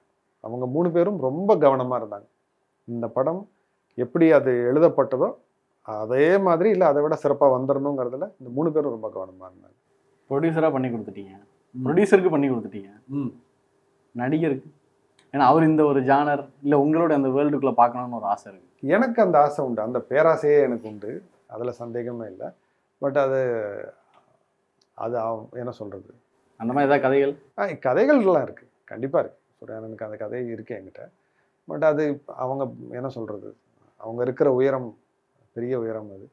ஸோ அவங்க அது அமையணும், அதுவாக அமையணும். அது அண்ணனுக்கு அந்த அவங்களுக்கும் அந்த இவ்வளோ நாள் அந்த ஒரு கான்வர்சேஷன். ஏன்னா உங்களுக்கு ரொம்ப பிடித்த மனிதர். கேட்கலாமா கூடாதான்னு எனக்கு தெரியாது, ஆனால் நான் கேட்க மாட்டேன். அது காரணம் என்னென்னா, ஒரு படம் பண்ணிகிட்டு இருக்கோம், முதல்ல அது முடியணும். ஏன்னா அது தயாரிப்பாளராக அது ஒரு பெரிய பொறுப்பு. ஏன்னா இப்போ ராஜசேகர் சார் அவங்க சார்பாக எல்லாத்தையும் பார்த்துக்கிறாங்கனாலும் அது சூர்யா அண்ணனுக்கு அது ஒரு பெரிய பொறுப்பு. அவங்க ஒரு படம் நடிச்சுக்கிட்டு இருக்காங்க. இவ்வளோ பொறுப்புகள் இருக்கும்போது நம்ம திடீர்னு அடுத்ததை பற்றி பேசுறதுங்கிறது சரியும் கிடையாது. என்னை பொறுத்த வரைக்கும் நான் பேசவும் மாட்டேன். இன்னொன்று அது எப்படி சொல்கிறது, அது அது தன்னால் அமையும். அது அமையும் போது நம்ம அதை பேசலாம். இந்த படம் பண்ணுறோங்கிறதுக்காக இன்னொரு படம் கேட்குறதோ, போன படம் நல்லா பண்ணியிருக்கோம் அப்படிங்கிறதுனால கேட்குறதோ கூடாது. அவங்களுக்கும் ஒன்று தோணும்ல, இந்த இயக்குனரோட நம்ம போகலாம் அப்படின்னு ஒன்று தோணும். என் படம் பிடிச்சதுக்காக என் கூட படம் பண்ணணும் அப்படிங்கிறது கிடையாது. அவங்களுக்கு பிடிச்சிருந்து என்னடா ஏதாவது கதை வச்சிருக்கியான்னு கேட்டால் அடுத்த நிமிஷம் கொட்டிடுவோம், இதான் கதை, அதுக்கெல்லாம் ரெடியே பண்ணிட்டீங்க இருக்கு, கதை ரெடியாக தான் இருக்கு. பட் அது தன்னால் அமையணும், அதை நம்ம போய் அதை ஃபோர்ஸ் பண்ணக்கூடாது. இன்னொன்று அது ஒரு அண்ணனா அவர் மேலே நமக்கு ஒரு இது இருக்கு, ஒரு அன்பும் மரியாதையும் இருக்கு. எனக்கு அதுவே பெரிய விஷயம். கூடுதலாக படம் கிடைக்கிறதெல்லாம் போனஸ் நமக்கு. பட் இப்போ இது கிடைச்சது, அவர் எனக்கு தயாரிப்பாளராக கிடைச்சது, மேலகன் இப்படி வந்தது, இது ரொம்ப நிறைவாக இருக்கு. ஸோ இப்போதைக்கு அதை இன்னொன்று மேலகன் இன்னும் போக வேண்டிய தூரம் மிச்சம் கொஞ்சம் இருக்கு. அதை நல்லபடியாக கொண்டு இது பண்ணி அவருக்கு என்ன சொல்றது, நிறைவாக முடிச்சு கொடுத்துடணுங்கிறது இப்போதைக்கு இருக்கிறது. அந்த மீன் டைம் எழுதிக்கிட்டு இருக்கலாம். ஒருவேளை அப்படி ஒரு வாய்ப்பு அமைஞ்சதுன்னா கண்டிப்பாக கதையை சொல்லி நம்ம அடுத்த கட்டத்துக்கு போகலாம். இப்போ ஊர்லேருந்து வந்தவங்கன்னு சொல்லுவாங்க சார், மதுரையிலேருந்து வந்தவங்களா இருக்கட்டும், தஞ்சாவூர், இப்போ டவுன் சவுத்துலேருந்து வந்தவங்க மெட்ரோ சிட்டிகளில் வந்த பிறகு அவங்களுடைய லைஃப் ஸ்டைல் வந்து எப்படி மாறுது, எவ்வளோ மறக்கிறோம் அப்படின்ற ஒரு ஃபேக்டர் இருக்கு சார். நீங்கள் தஞ்சாவூர்லேருந்து சென்னைக்கு வந்தீங்களா சார்? உங்களோட என்ன சார் சேஞ்சஸ் இருக்கு? என்கிட்டயா மெட்ரோ சிட்டி உள்ள அடாப்ட் ஆகுறதுல உங்களுக்கு சில விஷயங்கள் நீங்கள் தொலைச்சிருவீங்க, வேணும்னே தொலைச்சு ஆக கட்டாயத்தில் இருக்கு. ஆமாம் ஆமாம் ஆமாம் ஆமாம். என்னென்ன சார் மாறி இருக்கு? முதல்ல எனக்கு என்னன்னா, நான் அந்த நெய்பர்ஸ்ட்ட பேசுறது நின்று போச்சு. சென்னையில இருக்கு, சில பகுதிகளில் இருக்கு, அதாவது தொன்று தொட்டு சென்னையில இருக்க அவங்கள்ட்ட அது உண்டு. இங்கேயும் கிராமத்துல இருக்கிற மாதிரி தான், அக்கம் பக்கத்துல இருக்கவங்களுக்கு அவங்களுக்கு ஒரு பெரிய ஒரு தொடர்பு இருக்கும், அண்டர்ஸ்டாண்டிங் இருக்கும், சப்போர்ட் இருக்கும், எல்லாம் இருக்கும். பட் நம்ம வெளியூர்லேருந்து இங்கே வந்து இந்த கலாச்சாரத்துக்கு அடாப்ட் ஆகி நம்ம செட் ஆகிறதுக்குள்ள நமக்குள்ள ஏதோ ஒன்று கொஞ்சம் செத்து போச்சு. அதனால அந்த அக்கம் பக்கத்தில் பேசுறது குறைஞ்சி போச்சு. அங்கெல்லாம் எப்படின்னா சமைச்சு அப்படி இந்த வீட்டிலேருந்து அந்த வீட்டு இந்த காம்பவுண்டை தாண்டி கொடுப்பாங்க, எங்கள் வீட்டில் இது சமைச்சிருக்கோம் சாப்பிடுங்கன்னு கொடுப்பாங்க. அதெல்லாம் குறைஞ்சி போச்சு, ரொம்பவே குறைஞ்சிருச்சு. இங்கே வந்து இல்லைன்னு சொல்ல மாட்டேன், எல்லாருமே வெளியூர்லேருந்து இங்கே வந்து செட்டில் ஆனவங்க தான். அதனால இவங்களுக்குள்ள ஒரு சின்ன ஒரு அந்நியம் இருந்துக்கிட்டே தான் இருக்கு. 25 வருஷம் ஆயிடுச்சு இங்கே வந்து இருந்தும் அதை நான் பார்க்குறேன். சட்டுன்னு வந்து பேசிட மாட்டாங்க, பழகிட மாட்டாங்க. ஆனால் சென்னையோட மண்ணின் மைந்தர்கள்னு சொல்லுவோம்ல, அவங்கள்ட்ட அது இருக்கு, அது இல்லைன்னுலாம் சொல்ல மாட்டேன். அவங்கள்ட்ட அது உண்டு. ரொம்ப இதாக வந்து பேசுவாங்க, அன்பாக பேசுவாங்க, அந்த ஒரு உதவும் மனப்பான்மை ஜாஸ்தியாக இருக்கும். மற்றபடி என்னன்னா அது கொஞ்சம் இயற்கை சார்ந்த ஒரு வாழ்க்கையாக இருக்கும். தஞ்சாவூர் அப்படின்னா வயல் அது இதுன்னு பசுமையாக இருக்கும். அதெல்லாம் நம்ம இங்கே எதிர்பார்க்க முடியாது. அப்படின்னா நம்ம அங்கே இருந்துக்கணும், இங்கே வரக்கூடாது. அப்புறம் இங்கே வந்துட்டு அது இல்லைன்னு சொல்லக்கூடாது, இல்லை அங்கே போயிட்டு இது இல்லைன்னு சொல்லக்கூடாது. ஊருக்குன்னு ஒரு தன்மை இருக்கு. இது மோர் ஆஃப் ஒரு நெய்தல் நிலம் இது. Sir external factors okay, but இன்டர்னலாக உங்களுக்குள்ள சில சேஞ்சஸ் நடந்திருக்குங்களா? என்னுடைய மொழியோட அமைப்பு, நான் பேசுகிற ஸ்லாங் இப்படி தான் இருக்கும். ஆனால் நான் இந்த சென்னையோட நான் வந்து மதுரை சார், நம்ம ஸ்லாங் எப்படி இருக்கும்னு. ஆனால் இங்கே வந்து நான் சில விஷயங்கள் மாற்றிக்கிட்டேன். இப்போ சில நான் அவங்க இவங்கன்னு நிறையா அதெல்லாம் இங்கே வந்து பேசினா நம்மள ஒரு மாதிரி அந்நியமாவே, சரி அதுக்கேற்ற மாதிரி நான் அடாப்ட் ஆகி அவங்க இவங்க அப்படின்னு. அதுக்கு என்ன அறியாமல் கொஞ்சம் மாறிச்சு, பெருசாக மாற முடியல என்னால். அடப்போங்கடா மாதிரி என்னடா பண்ண போறீங்க அப்படிங்கிற மாதிரி இருந்துச்சு. இன்டர்னலாக மெயினாக மாறினது என்னன்னா லேர்னிங் ப்ராசஸ். அங்கே அது நடக்காது. தஞ்சாவூரில் இருந்தோம்னா அந்த லேர்னிங்கிறது ரொம்ப ரொம்ப லிமிட்டட். குறிப்பாக சினிமாவில் இருக்கவங்களுக்கு, நீங்கள் அங்கே தஞ்சாவூர்னா நீ என்னடா ஆக போகிற, இன்ஜினியரா டாக்டரா, இவ்வளோதான் கேட்பாங்க. அவங்க 2 பேரும் பொறுத்து, அவங்க தஞ்சாவூரெல்லாம் பொறுத்த வரைக்கும் உலகத்தில் 2 தொழில் தான் இருக்கும், ஒன்று இன்ஜினியர், இன்னொன்று டாக்டர். அது நீ சரியாக படிக்கலைன்னா அடுத்து பிஎஸ்சியில் சேர்த்து விடுவாங்க. மற்றதெல்லாம் ஈவன் லா கூட அவங்க ஒரு தொழிலாக அதுக்கப்புறமா யோசிப்பாங்க. இவ்வளோதான் தெரியும் இன்னும். ஏன்னா அது படிக்கிற பசங்களுக்கான ஊர் அது. அவனுங்க பிள்ளைய பெற்று வளர்க்குறதே இன்ஜினியர் இல்லை டாக்டர் ஆக்கிறதுக்கு தான். இதைத்தான் அங்கே இருக்கும். ஏன்னா அங்கேயே மெடிக்கல் காலேஜ் இருக்குது, நிறைய இன்ஜினியரிங் காலேஜ் இருக்கா, எல்லாரையும் வளர்த்து அதுக்குள்ளே தான் அனுப்புவாங்க. இந்த ஒரு ப்ராட் மைண்டட்னஸ் இருக்காது. நீங்கள் சினிமாவில் போகலாம், அதில் போகலாம், இதில் போகலாம், இதெல்லாம் இருக்காது.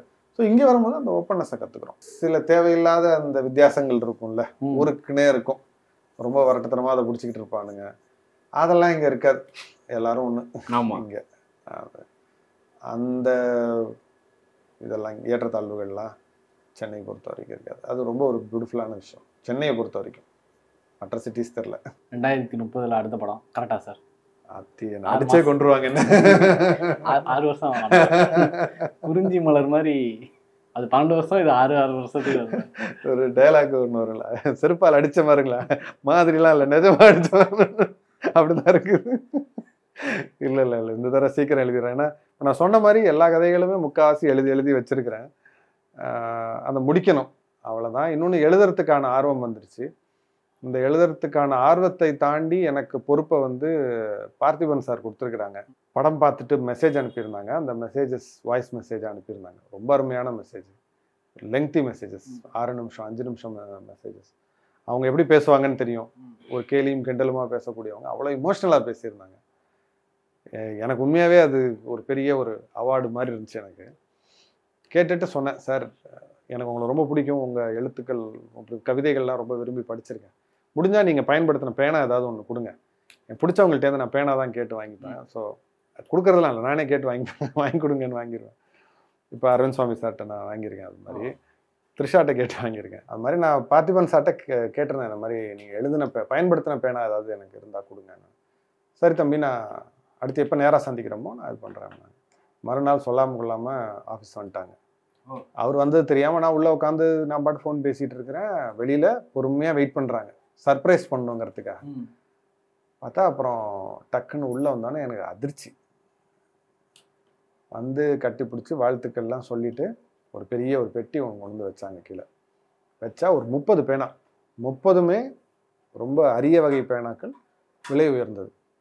ஏதோ பென் எக்ஸிபிஷன்லலாம் அவங்க வாங்கினது, பேனாவோட பொருட்காட்சின்னு சொல்லுவாங்க, அந்த மாதிரி இதுலேருந்து வாங்கினது. இது ரொம்ப அரிய வகை பேனாக்கள் எல்லாமே, எது வேணுமோ எடுத்துக்கோங்க அப்படின்னாங்க.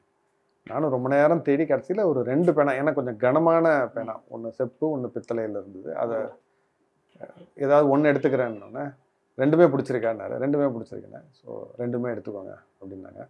ஸோ இதுதான் அந்த 2 பேனா. 2 இப்போ நீங்கள் கையில் தூக்குனீங்கன்னா உங்களுக்கு தெரியும் அதோட கனம் என்ன அப்படின்னு. இங்க் பேனா, இது இப்போ ஜெல் பென் இது மாதிரி கிடையாது. ஆமாம், அது கையில் தூக்கி பார்த்தீங்கன்னா தெரியும். இப்போ பயங்கர கனம் ஜாஸ்தி. ஆமாம், கிட்டத்தட்ட 1/2 கிலோ இருக்கும். ஸோ அப்படிப்பட்ட பேனா. அதோட நிப்பு, அதோட இதே வந்து அவ்வளோ அழகாக இருக்கும், அப்படியே வளர்ந்து இருக்கும். இப்போ இது கைக்கு வந்துட்டதுனால 2030 கிடையாது, முடிஞ்ச வரைக்கும் 25, 26 படத்தோட வர்றதுக்கான எல்லா முயற்சியும் நான் பண்ணிடுறேன். சாட்சி எல்லாம் பிளான் பண்ணிட்டீங்க? 25, 26 பிளானெல்லாம் இல்லைப்பா. எழுதுறது ஏற்கனவே நான் ஆக்சுவலாக நான் சொன்ன இந்த 6 வருஷத்தில் வந்து 3 கதைகள் எழுதிட்டேன். எழுதி 4ஆவதாக எழுதுனது தான் மெய்யழகன். ஸோ அதனால் அதில் தான் டிலே ஆகிடுச்சு. ஒன்று எழுதுவோம், முக்கால்வாசி எழுதுவோம், விடுவோம். ஏன் ஏன் ஏன் ஏன் ஏன் சரி சரி சரி சரி சரி ஸோ அப்படி முக்கால்வாசியில் விட்டுட்டு கடைசியில் இது வந்து முடிஞ்சிருச்சு. மெய்யழகன் வந்து முடிஞ்சதுனால இதை ஷூட் பண்ணியாச்சு, அவ்வளோதான் டிஃப்ரென்ஸ். ஸோ இப்போ இந்த இதில் இருக்கிறது எல்லாத்தையும் இப்போ முடிச்சேன்னா டக்குன்னு ஏதோ ஒரு படம் ஷூட்டிங் போயிடலாம். பயங்கரமாக இருக்குது சார். ஆமாம், தேங்க்யூ. ரொம்ப என்ன சொல்கிறது, எனக்கு கிடைச்ச பரிசுகளில் இது ரொம்ப முக்கியமானதுன்னு சொல்லலாம். இந்த இது ஏன்னா கிடைச்ச விதமும் கொடுத்தவங்க எல்லாமே ஸ்பெஷல். அண்ட் பரிசே இதோட கணம் இப்போ கையில் தூக்குனா உங்களுக்கு தெரிஞ்சிருக்கும், அவ்வளோ இதாக இருக்குது. இதில் எழுதுறதுக்கு ரொம்ப ஆசையாக காத்துட்ருக்கேன். ரொம்ப நன்றி. தேங்க்யூ. மெய்யழகன் பற்றி நிறைய விஷயங்கள் ஷேர் பண்ணியிருந்தீங்க. அந்த உரையாடல்களை பற்றி நிறைய விஷயங்கள், தெரியாத விஷயங்கள்லாம் கேட்டு தெரிஞ்சுக்க முடிஞ்சது. வாழ்த்துக்கள் சார். உங்களோட அடுத்தடுத்த எல்லாருமே சொல்லுவாங்க, ஆனால் ஒரே ஃபேக்டர் தான் சார், நீங்கள் பொறுமையாக பண்ணாலும் நல்லா எழுதி எங்களுக்கு ப்ரெசென்ட் பண்ணிங்கன்னா எல்லாருக்குள்ளேயும் ஒரு பேராசை தான் சார், நீங்கள் அடுத்த வருஷம் படம் பண்ணணுன்றது. ஆனால் ஆசை வந்து நீங்கள் ஒரு படம் வந்து கொஞ்சம் சீக்கிரம் கொடுத்துடணும் அப்படின்றது தான்.